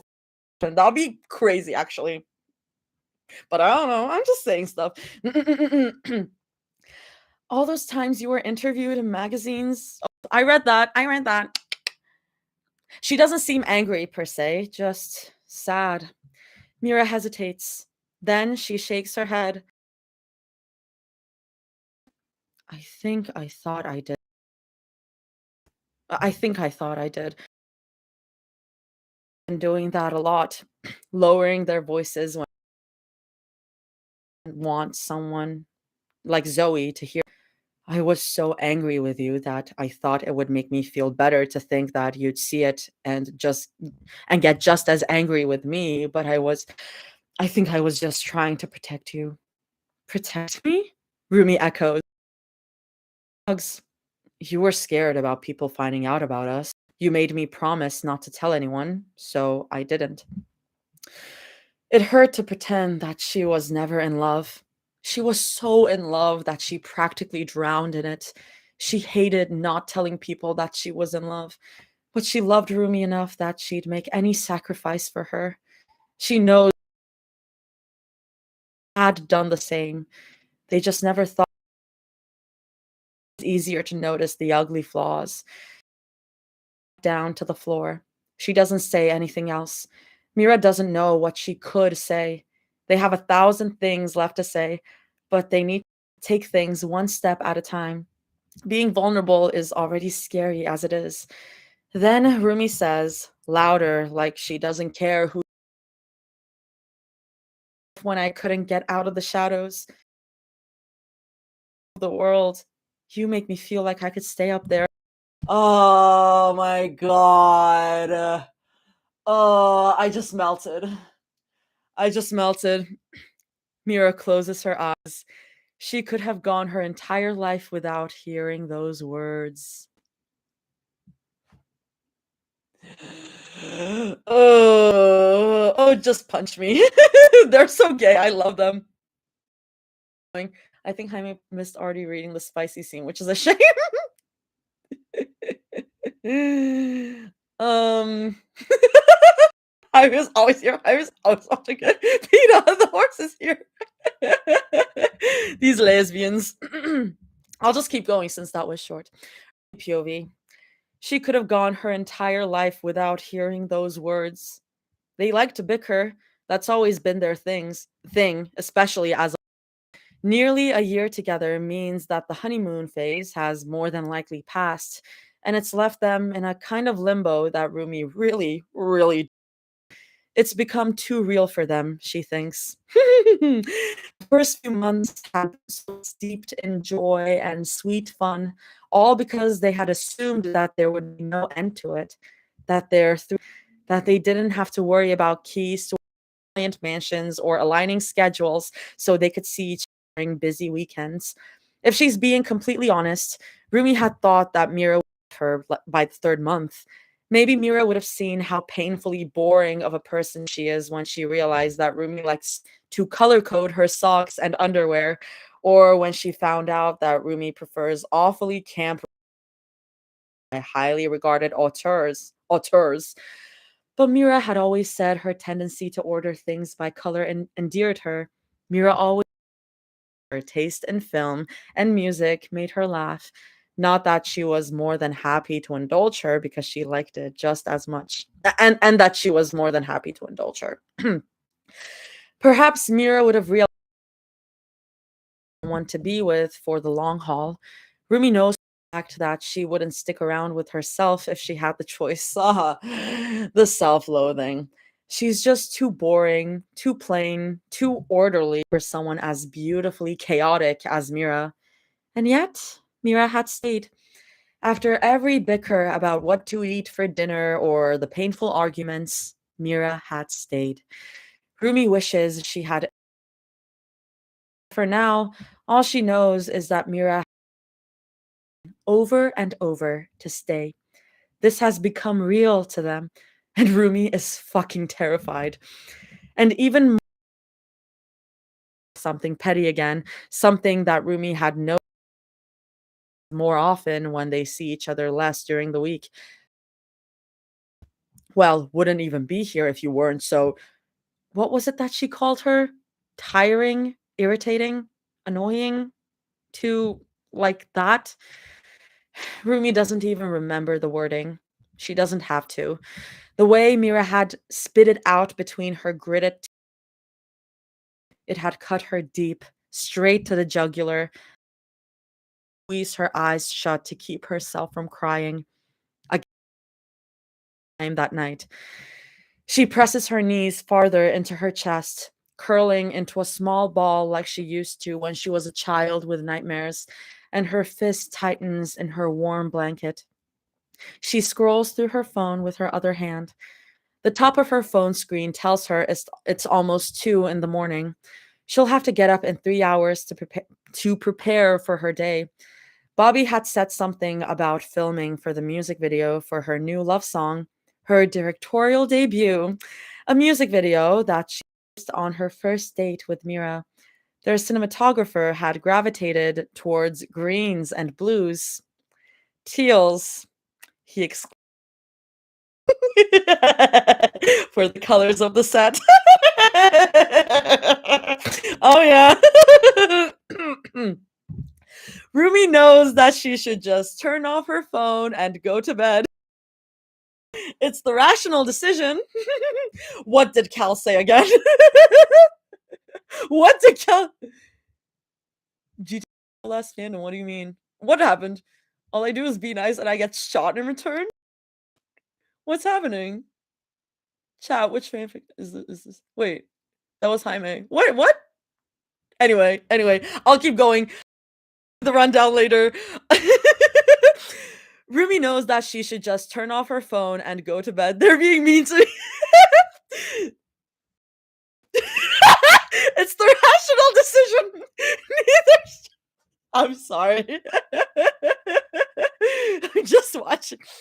Neither she nor Mira will do anything to rectify the situation until tomorrow night at the earliest, when their emotions have finally cooled down enough to give each other expensive presents and mumble about watching that new movie on TV to see together in place of apologies and recognition. It's the way Celine had always apologized to her. It's also how the Kongs have always apologized to Mira. Oh. Neither of them know how else to get over something like this. There's no manual for them to fall back on when it comes to cultivating healthy relationships. Rumi may know how to tend carrots like Celine taught her when her parents were away on their nth business trip, but tending a real relationship feels far more arduous than she had ever imagined. She would rather tend to 1,000 gardens than try to get through a real conversation with. Oof. Rumi sniffles. She wipes at her cheek with her blanket, and she curls her lip in disgust at herself. She'll need to throw her blanket into the washing machine, but her limbs feel too locked in place to do it now. Besides, she'll be crying more soon, and she needs her blanket to wipe more of her tears on.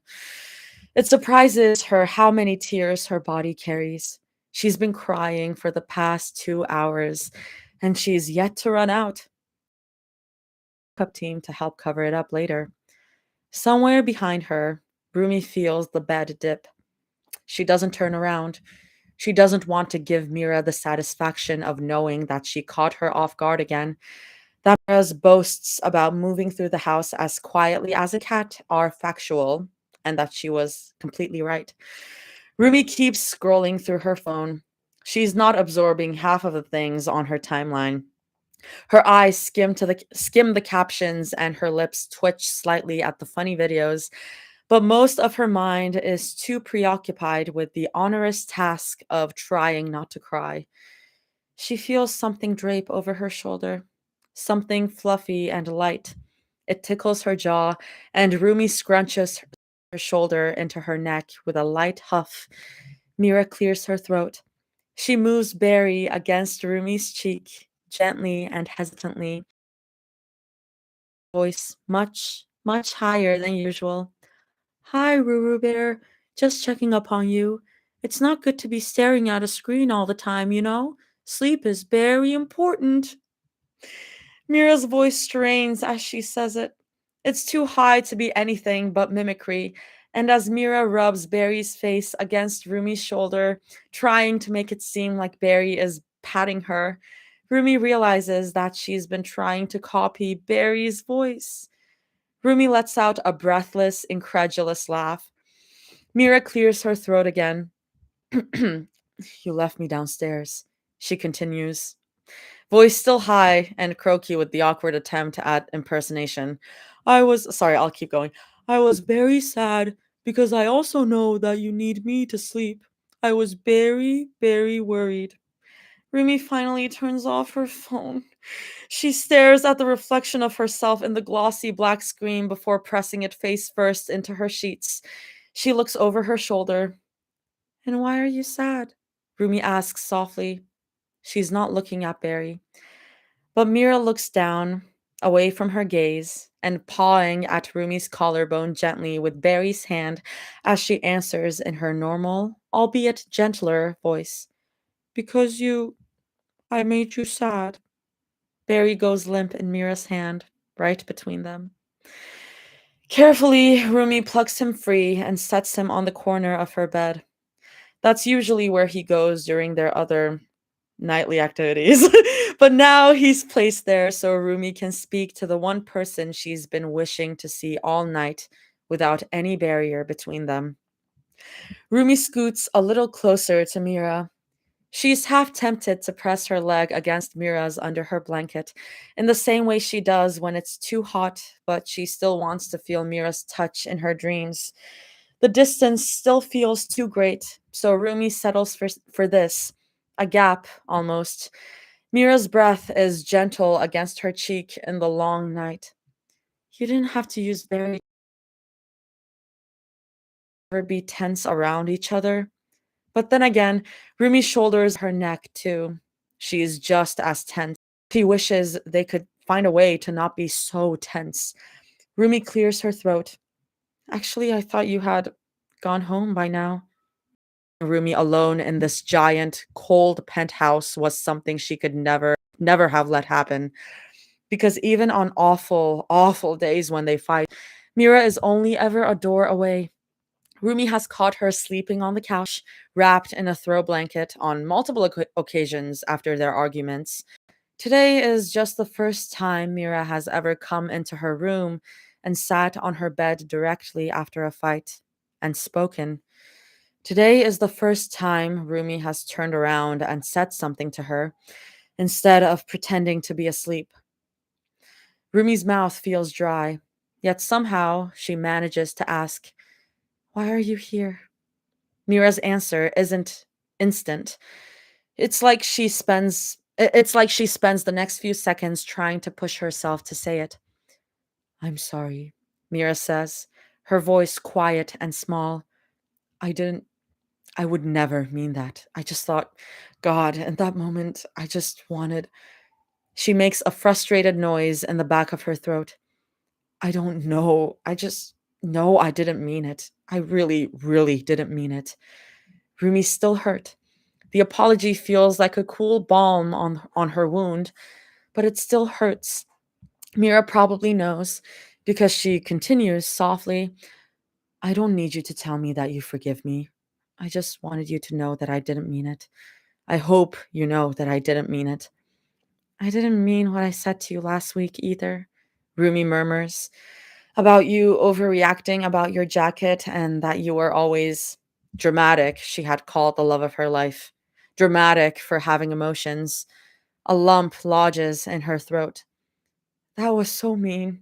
I know how much you liked it.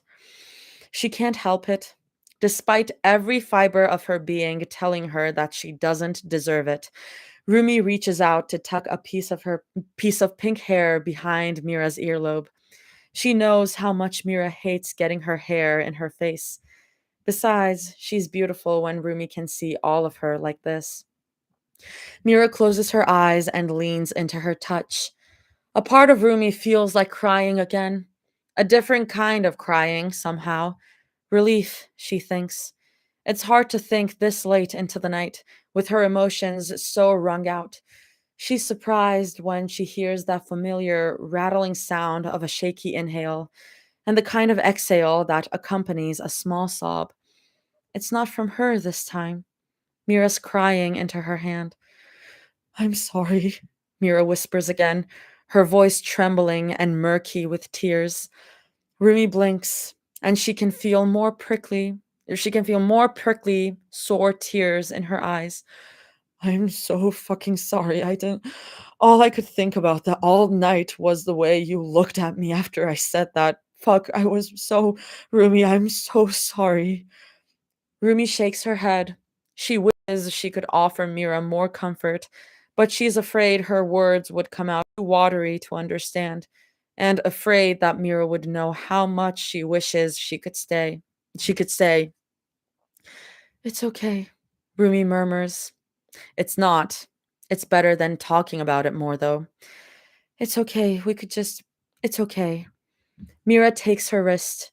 She kisses the palm of Rumi's hand over and over, reverent and gentle, and so apologetic. Her warm lips on Rumi's skin makes Rumi's lips part in a silent cry. I love you, Mira says, her voice quiet so as not to breach the peace treaty between them. I love you. I'm still sorry. I didn't mean it. I can take you somewhere tomorrow to make up for it. Anywhere you want. When Mira offers things like this, Rumi always has an answer. She never runs out of recommendations from Bobby for places to eat or museums to peruse. But this time, she chokes out, I just wish I knew how to love you properly. She doesn't know where it comes from. A part of her thinks that it's something she's been thinking about longer than just tonight. Mira's inhale is shaky. With amusement or grief, Rumi can't tell. Maybe it's both. She knows it's exactly how she's breathing right now, too. You will, Mira assures her, her voice still hoarse with her tears. We will. Of course we will. You're right here with me. Is she reassuring herself? Rumi? Both of them? Rumi doesn't know. She doesn't want to know. She just chooses to shimmy even closer to Mira, to bridge the gap between them, and tucks her head beneath Mira's chin in the way they like to cuddle on nights like this, so they're holding each other in equal parts. She can feel Mira rubbing her back. She can feel Mira's heartbeat against her ear. She can feel every swell of her chest with her inhales, and the way Mira gently trembles with each breath outwards. It's relaxing. It's nice knowing that Mira is still here, despite how unknown these roads are for them. The obscurity of it all has always scared her. The weight, too. But Mira is here, holding her so close that it's hard to be upset. She just wishes Mira could answer her someday. She knows Mira doesn't know the answer because she doesn't either. How are they supposed to love each other properly when they don't know how to? Why is that so hard? But being with her is so easy. Why does being with Mira make her feel like both the luckiest and the most selfish person alive? Barry told me something. Rumi mumbles to herself, eyes closed. She's already partly in the dream world. From the way that Mira stirs to her words, she was too. What do you say? Mira mumbles. Rumi pauses to gather her thoughts. That I love you. Rumi mumbles back, fingers scratching at the fabric of Mira's pajama pants. I love you, and that he thinks you make his voice way too goddamn high. He's not Elmo. She can feel Mira's laugh against her cheek. She can feel how warm and gentle it is. I just remembered. Mira muses, her voice quiet with the promise of sleep. Hmm?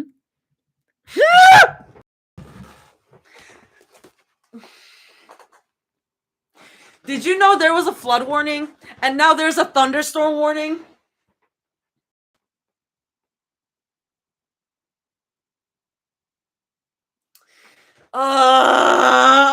He's so weird.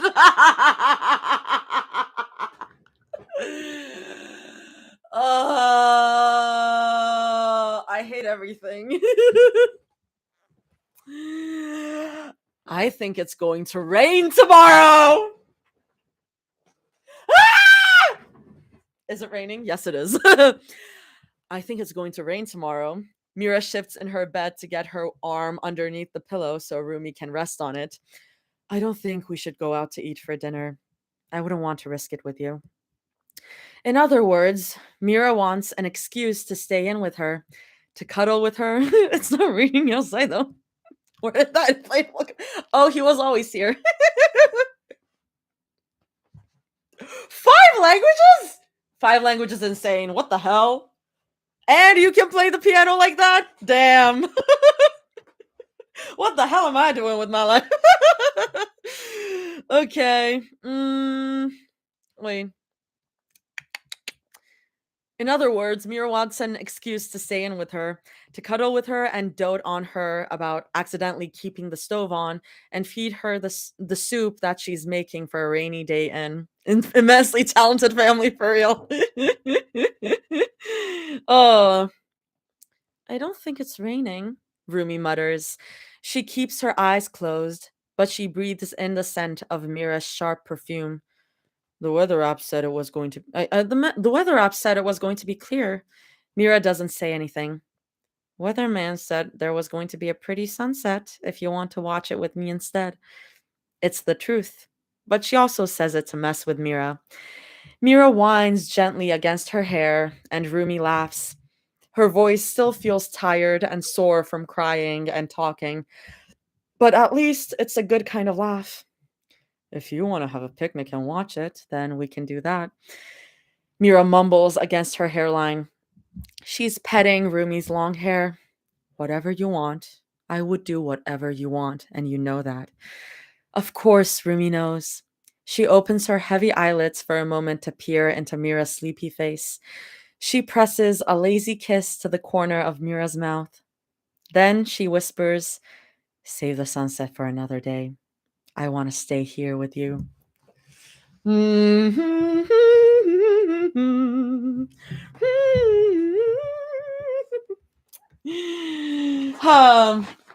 Yes, let's go. Wait, what happened? Is it raining outside? James speaks more languages than I do. Fun fact. No, yeah. Guys, Kelly's one of the most talented people you'll ever meet. I believe that. I believe that. Exactly. Cal's my idol, guys. Like, for real. I don't play. Oh, Artie. What crashed? What happened? What happened? Where did that inflatable come from? It's cracking me up. Here's the lore. If you didn't hear the lore about the inflatable, I did Barbie and the Three Musketeers as a musical, and we used these as their horses, as the Musketeers' horses, and I got to keep it after we did the production. I can barely speak English. It's my first language. I can speak 2 languages. I tried to learn French. Lauren, you're so funny. I am bilingual and I suck at both languages. Yeah. Guys, who wants to come with me on a trip to make some ramen? Because I'm hungry and I haven't eaten for a long time. I'm gonna leave YouTube for a sec. Because I need to make some ramen. I'm gonna make the Zoe ramen. I have the Zoe Shinramyeon. So where is it? Here you go, my little bestie. Welcome to my kitchen. Messy kitchen. I'm a little Russian. Zoe ramen is spicy. Good. Spicy will keep you. No privileges. YouTube has the privilege of. Okay. I'll boil the water. and we can chat a little.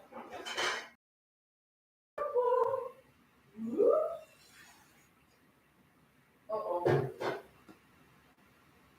You didn't see that. Get out of there. Get out of there. You didn't see that. Yeehaw. And I'm also gonna poach an egg in that. I feel like watching one of Zoe's things on the picture. Who knows the Arty lore about where she's from? I mean, y'all should know where I'm from by this time. It's on my bio. Yeah, I'll just pick it up. Mixy.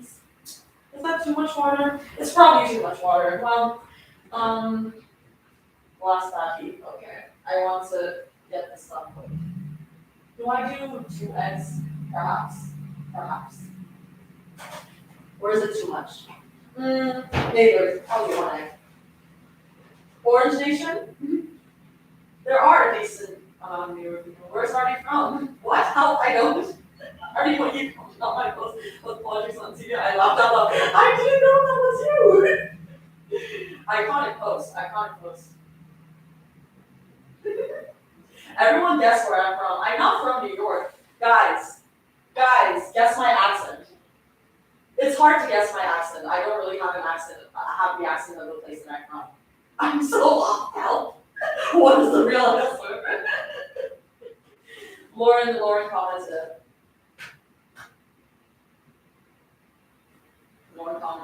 New England. You don't have an accent? I don't have the accent of the place that I'm from, but I do have an accent. I'm stupid.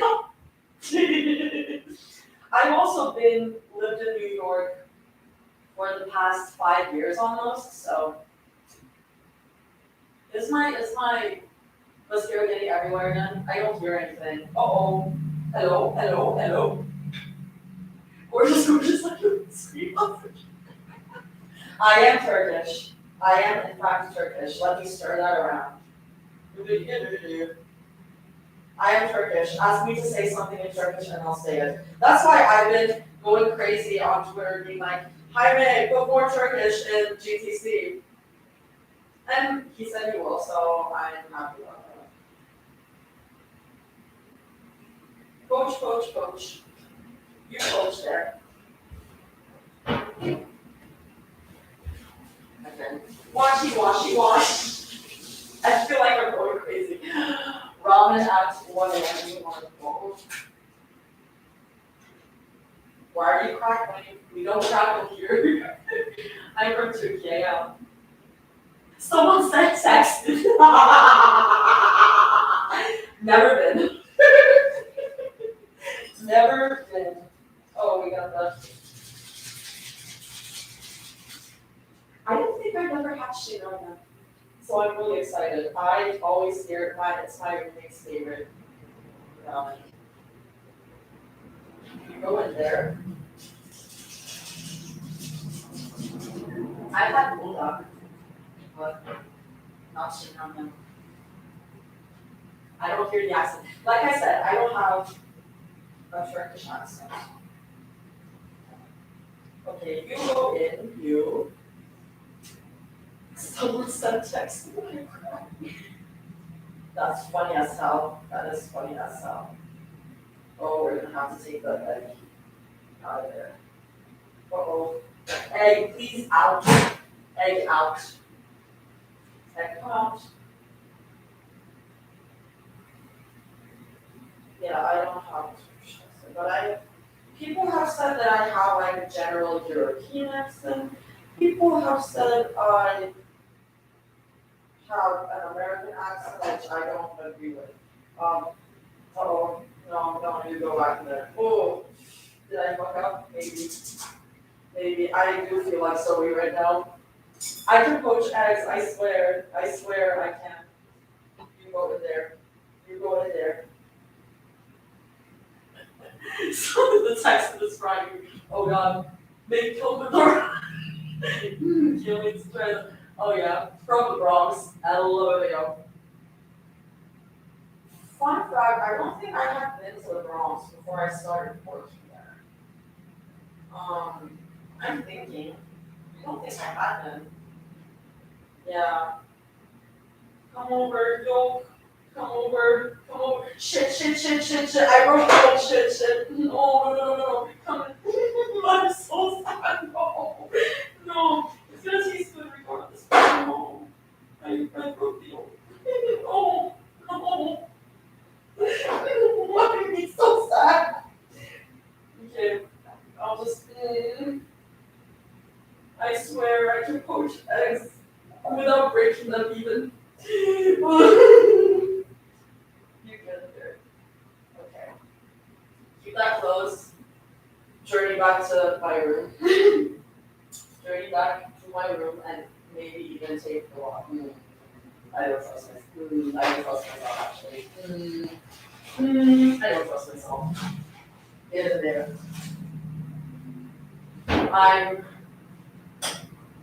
Yeah.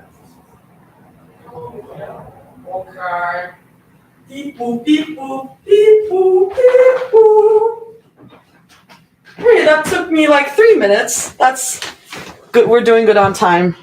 I just don't want to keep going for too long because I do have work tomorrow. Not too early. Okay. Oh my god. Milk with ramen. I don't have Pepsi. I have milk. I don't have Pepsi. Real jail.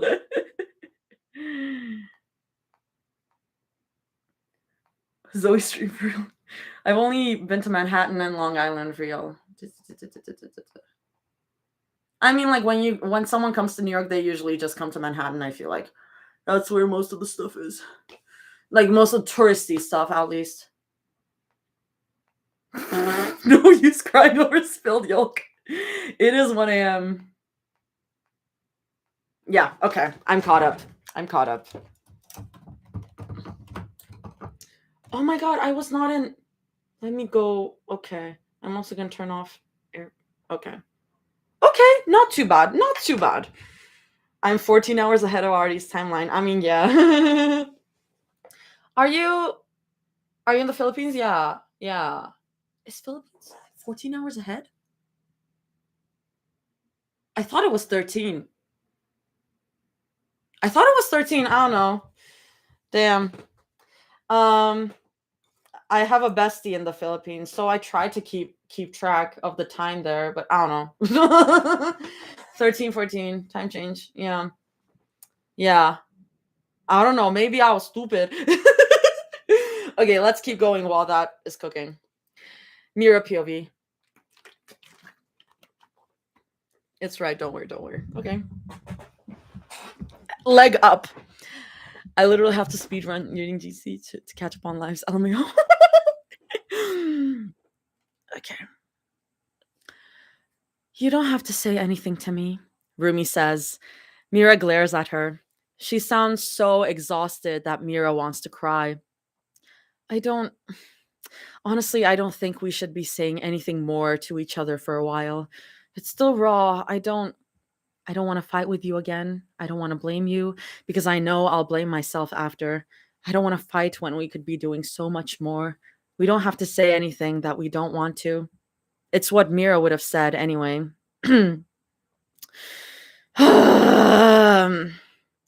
It's exactly what she had always thought to say whenever they stayed quiet about their problems and pretending everything was okay. Mira glances back at Zoe. Sweet, beautiful Zoe.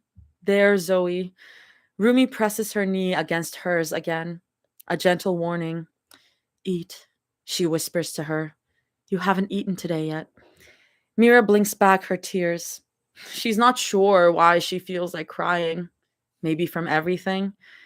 It's hard, she says hoarsely. Like everything between them, Mira doesn't have to explain. Then Rumi asks, what do you need? A lot of things, she wants to say. She's never really been denied anything in her life. Every material good she ever wanted appeared at her doorstep. All she ever had to do was wave her hand for anything and everything she craved. But the things she wants now aren't things she can have. She doesn't think she's ever been able to have them in her life. She's starving, and yet she doesn't want to eat. I don't know, is what she settles on telling Rumi. But for once, Rumi's stubbornness is something she doesn't mind, because Rumi just repeats, "Tell me, I can do it." It doesn't really feel like forgiveness between them, but it's something. It feels like laying down their weapons, like retracting claws and hiding teeth. Mira mumbles, "My hands are too cold to write, and yours are always the opposite. Can you write something for me?" Rumi's face doesn't change as she asks, "What do you need?" Swallowing, Mira continues to stare at Zoe. "Just a letter or two." "Okay," Rumi only says. The silence between them doesn't feel so heavy anymore. She can still feel its sharp bite nipping at parts of her skin, but at least it doesn't tear into her flesh. It's manageable now. Then Rumi whispers, "I'll do it if you need. I'll do it if you do something for me after too." Mira looks at her, slightly piqued in curiosity. "What is it?" she asks. "Be here when Celine calls me again? Please, doesn't have to be said." "Okay." Mira only says, "Okay, okay, okay." Gotta check the ramen. Uh, yeah, it should be. Yeah, yeah, yeah, yeah. Do I? Yeah. Okay. I'll do the. Okay. Oh. Triggers. Okay. Yes. Rain. We can't have normal combos anymore. Okay. I'm gonna eat a little because I'm really, really hungry. Um, I'm doing the little ramen cup and mix it in, mix it up. I mean, I can just eat it straight out of the cup. I mean, I might just do that actually. Oh, oh yeah. I do prefer. I do usually prefer like packed, like normal packed ramen instead of like cup ramen. It's always better. But I really wanted to keep these because they're so cute. Look at it. Look at it. Number one, dog, cat, Turla, Pepsi, milk. Is it raining outside? The rain, petrichor pink, purple turtles. Also, ruminate, dog, and cat. Uh huh.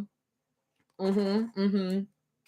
I love when I see like people mention like it's when it says join, invite this person to join as a guest, because I think that means that they're like checking out the stream, and they're usually like people I know like IRL, and I like it's so funny if you see me during the stream right now.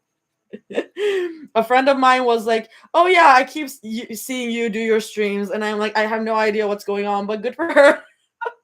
Someone used Ruminate in a combo the other day, and I immediately took 20 points of stacking damage.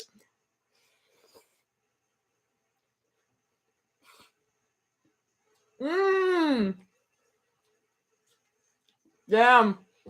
That is spicy. I expected that, but oh, that's so yummy though. Pink peppers. GTC inspired me to write my own fic. That's always the best part of fics. Like, oh my god. I love when something inspires you like that. That's so awesome. I don't know how many people I've had to explain GTC to in order to understand my reaction. I've explained GTC to a couple people. I mean, the other day I explained it to my house manager. That was funny. That was funny. Just GTC. I have a friend whose nickname is M, and I totally forgot that's like a normal nickname.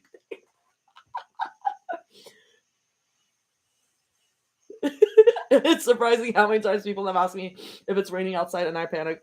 Yes. Mm.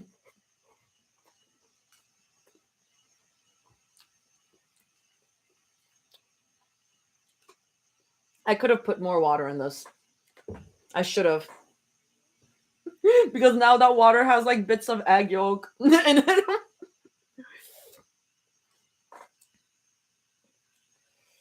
Okay. Husband Hotel. Husband Hotel, I don't know.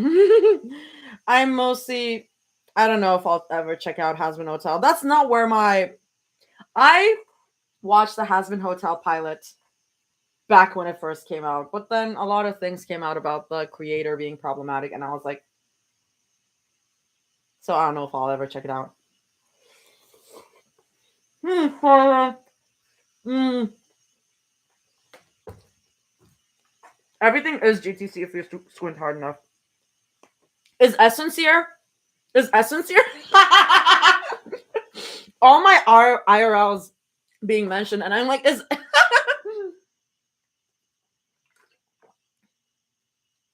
Okay. I've heard some of the Hasbin Hotel songs. Wasn't even. It wasn't even meant to be a sad scene. I mean, I was watching that freaking EJ interview, and she was like, "It was raining when I got dropped," and I was like, "What? What? What?" I mean, y'all probably know that if you follow me on Twitter. It kind of blew up. Yeah. Crazy. I'm back, guys. What's happening? What's happening is that Artie is having ramyun because they're very, very, very hungry.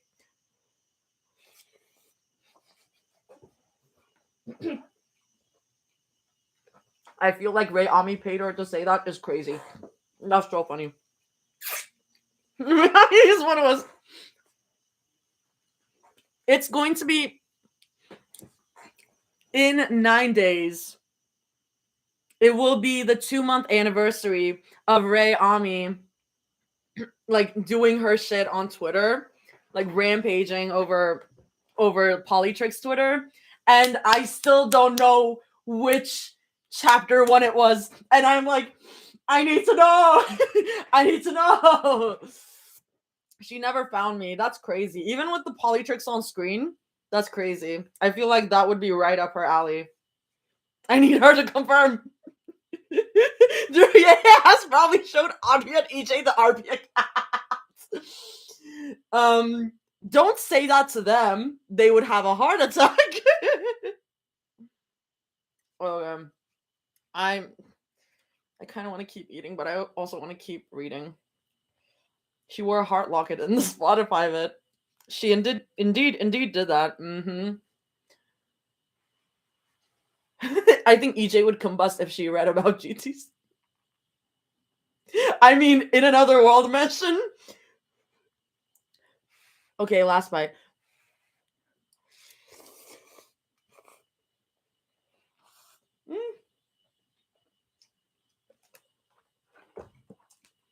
That's really, really yummy.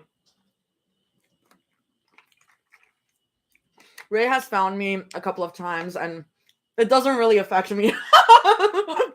She can see all my stuff. Ray knows that Ray has commented on a video on a TikTok of me reading Two's Company. So nothing more that she can do at this point.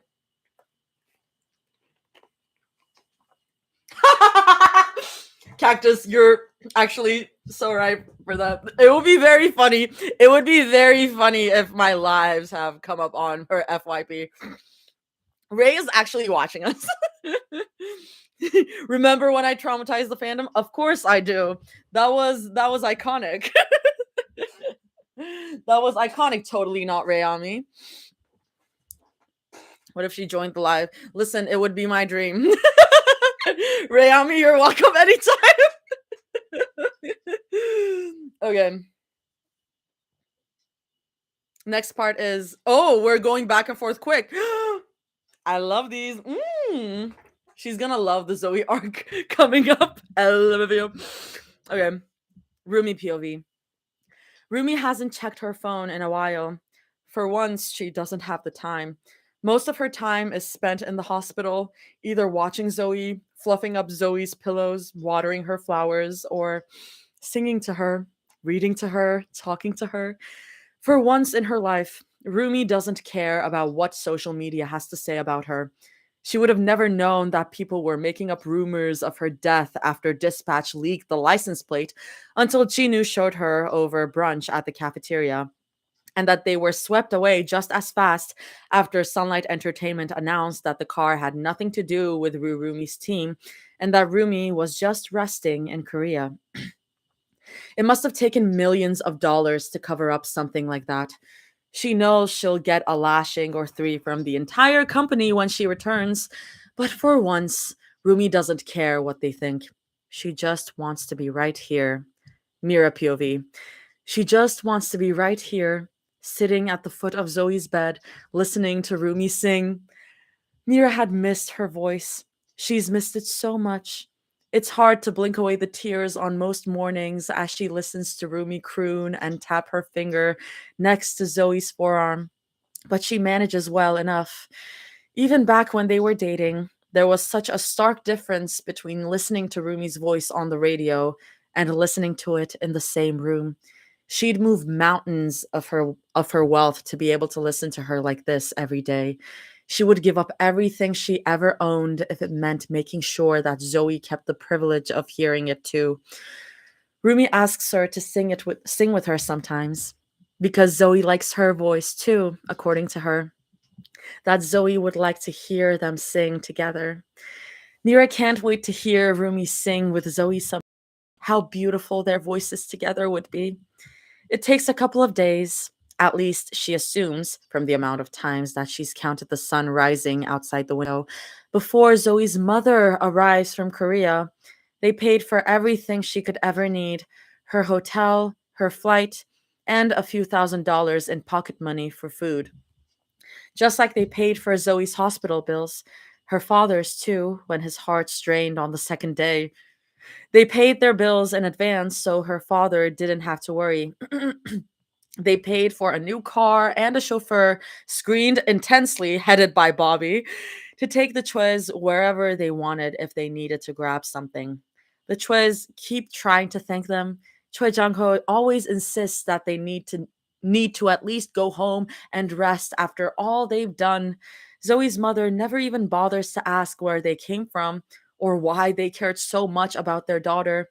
And Mira wonders if it's because their abhorrent amount of money has made her feel too indebted to them to ask, as if they were stuffing her mouth with money to hush her up.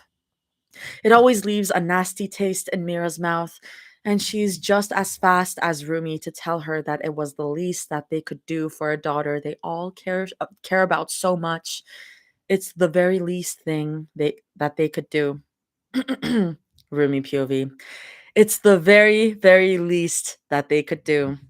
The temptation to pay for everything else in Zoe's life while she recovers, her tuition, her credit card debt, everything, grows stronger the longer Rumi looks at her pale face. But that would be a conversation for when Zoe wakes. When, never if. It's Jinu who presents a plastic bag to them 2 weeks after Zoe's admittance. She hears Mira's breath hitch next to her, and Rumi snatches her wrist, a preemptive strike in case Mira collapses onto her knees and cries, and so Rumi can be there to catch her, just as Mira had done whenever Rumi cried outside of Zoe's room.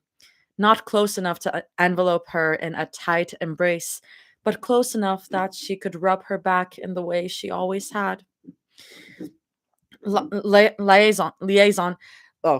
Sorry. Liaison officer cleared them for release yesterday. Jinu tells them, a little sheepish. Zoe's dad wanted to bring them, but I told him I could. For once, Mira doesn't snark back at him. Rumi's shoulders drop in relief. It's Zoe's birthday gifts. A broken CD, a wet, crumpled letter with only a handful of handmade flowers instead of its 2 dozen, and Joe and Barry. Joe's in much better shape than the rest of the items in the back. He smells of soot and his seams are a little frayed, but he's not nearly as battered as Barry the bear, who's missing an eye and is a shade darker than his fur should be. Rumi's bottom lip trembles. She feels Mira drape her hand on her shoulder. Are you okay? Mira murmurs, and the curl of concern in her voice makes Rumi want to cry even more. But she doesn't want to cry in the middle of a hospital hallway, so she just hugs her bear, the bear that her parents had given her before they left her, the bear that had been with her through everything. And she mumbles to Mira, Yeah, yeah, I will be. At least it wasn't. They both know what she means. It feels relieving, almost, to know that it was her bear rather than Zoe, as if her bear had done her the favor of protecting her, a rectification for something that was entirely her fault. Her fault. Her. Stop, Mira says. Her voice is sharp. We promised to stop, remember? It's hard sometimes, but they're trying. They've been trying so much for Zoe recently. For Zoe, for each other, and for themselves. It's what Zoe would have wanted. Rumi draws in a shaky breath. Yeah, sorry, I. Don't be, Mira tells her, her voice a little softer. Her hand slides over Rumi's back, and Rumi's worries begin to slip away. Let's eat first. I know someone who could fix berry for you. Of course, Mira knows. Of course, Mira would find a way to fix things even when they're hard. It was, and still is, something that Rumi admires her for. At the cafeteria, Mira buys, Mira POV, her some godongogui and soup. There's no black pork, and the godongo is nowhere as delicious as Celine used to make it when they swung by. But at least there's some food Mira knows she'll eat, as nauseous as she's been recently. It becomes routine for them. They eat breakfast, lunch, and dinner together, with a few exceptions here and there to settle pressing phone calls or to eat with the Chwes and Jinu. Sometimes Mira finds herself accidentally eavesdropping on Rumi's phone calls, and every time Rumi clicks her volume button until it's just loud enough for Mira to hear Bobby, who patiently explains the situation in Korea. Celine, who asks Rumi to come home between her clipped words, deep, kind voices that Mira doesn't recognize, whispering about selective serotonin reuptake inhibitors and Simri Sangdam and couples. Zoe's college friends send her cards and flowers sometimes, but none of them really stop by. It makes Mira a little sad, but it also fuels her desire to be there for Zoe even more, to be there always, just like she hopes Rumi POV, Rumi would be there. It's hard sometimes to stay where she is, but she made a promise to Zoe's sleeping body that she would be there for her and for Mira. And she isn't keen on breaking any more promises. She can't imagine breaking any more. As awful of a person as she thinks she is, and always will believe she is, Rumi knows she can be a little bit better. It's harder on cold days. On days when the morning air rises in wispy white clouds in front of her face as she walks around the courtyard to get her mind working, and especially on days when the light drizzle of rain starts to pitter patter on the roof above them while she listens to Mira drone on about her newest contracts to Zoe, she can always feel the cold in her body, even indoors. But Rumi stays. Rumi promises to stay, and she, Mira POV, doesn't lie anymore. It takes a lot longer, much, much longer, to believe that this will be the last lie that Ryurumi ever tells her, but Mira starts to hope in the mere idea of it. Hope is poison in many ways, but sometimes it tastes so sweet. It keeps her alive regardless, and sometimes she can feel it. Mira feels it when she listens to Rumi softly sing in the morning, their routine for the last 2 weeks, and when Rumi looks up at the wispy clouds of the warm sunset. Mira sees it in Rumi's eyes when she gets up to fetch her another carton of chocolate milk, hears it when Rumi says her name to Jinu when they talk in the hallway to catch up, sweeter like peppermint that curls in each breath. She feels it every time she opens the door to Zoe's room and watches the stillness of her chest and the way her arms still somehow instinctively curl around the three plushies tucked at her side. Mira wouldn't dare say this feeling is falling again. She knows what it's like to fall. She still remembers falling so fast and hard for Rurumi that it felt like diving headfirst off a plane without a parachute. She also remembered the way Zoe's love felt like the taste of dalgona on the tongue, the tartness to wake her up, and the sweetness to melt into. This is different. Rumi POV. A good different, Rumi would like to say. It's not scary this time. There's still fear curling in her abdomen and making her nauseous when she thinks about it, right? But that comes with everything that she holds dear. It comes with caring. It just comes with caring. This kind of feeling reminds her of the times they used to have together. Times like kissing each other beneath street lamps and giggling all the way into a tattoo parlor to get matching tattoos on the day Rumi had won an award for the album about their love. And Mira had gotten her first six-figure check for a modeling gig. Six-figure check for a modeling gig. I mean, I guess that makes sense. Still crazy though.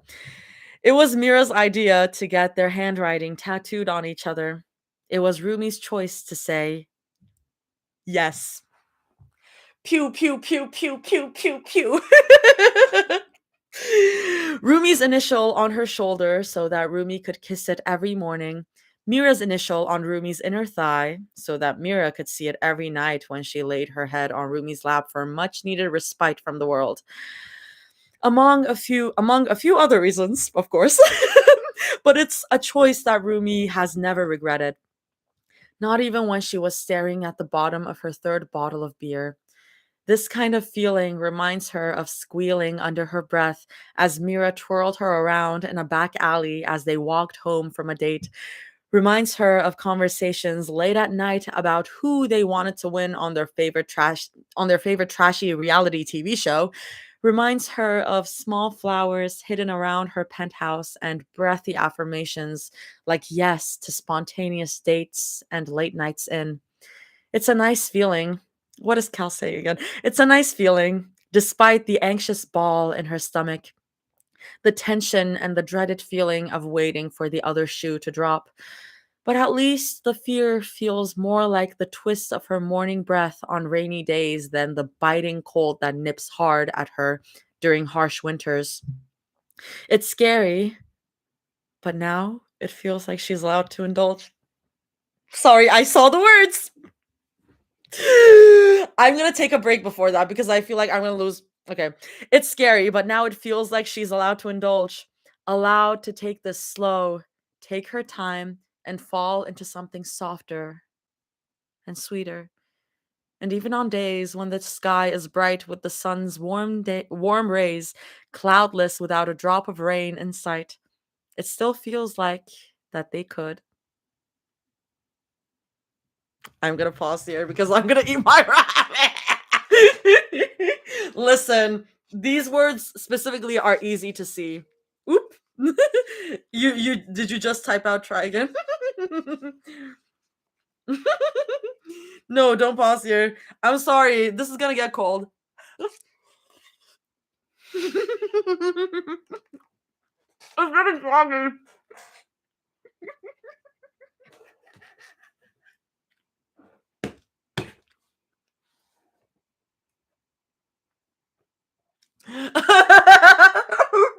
The worst place to pause.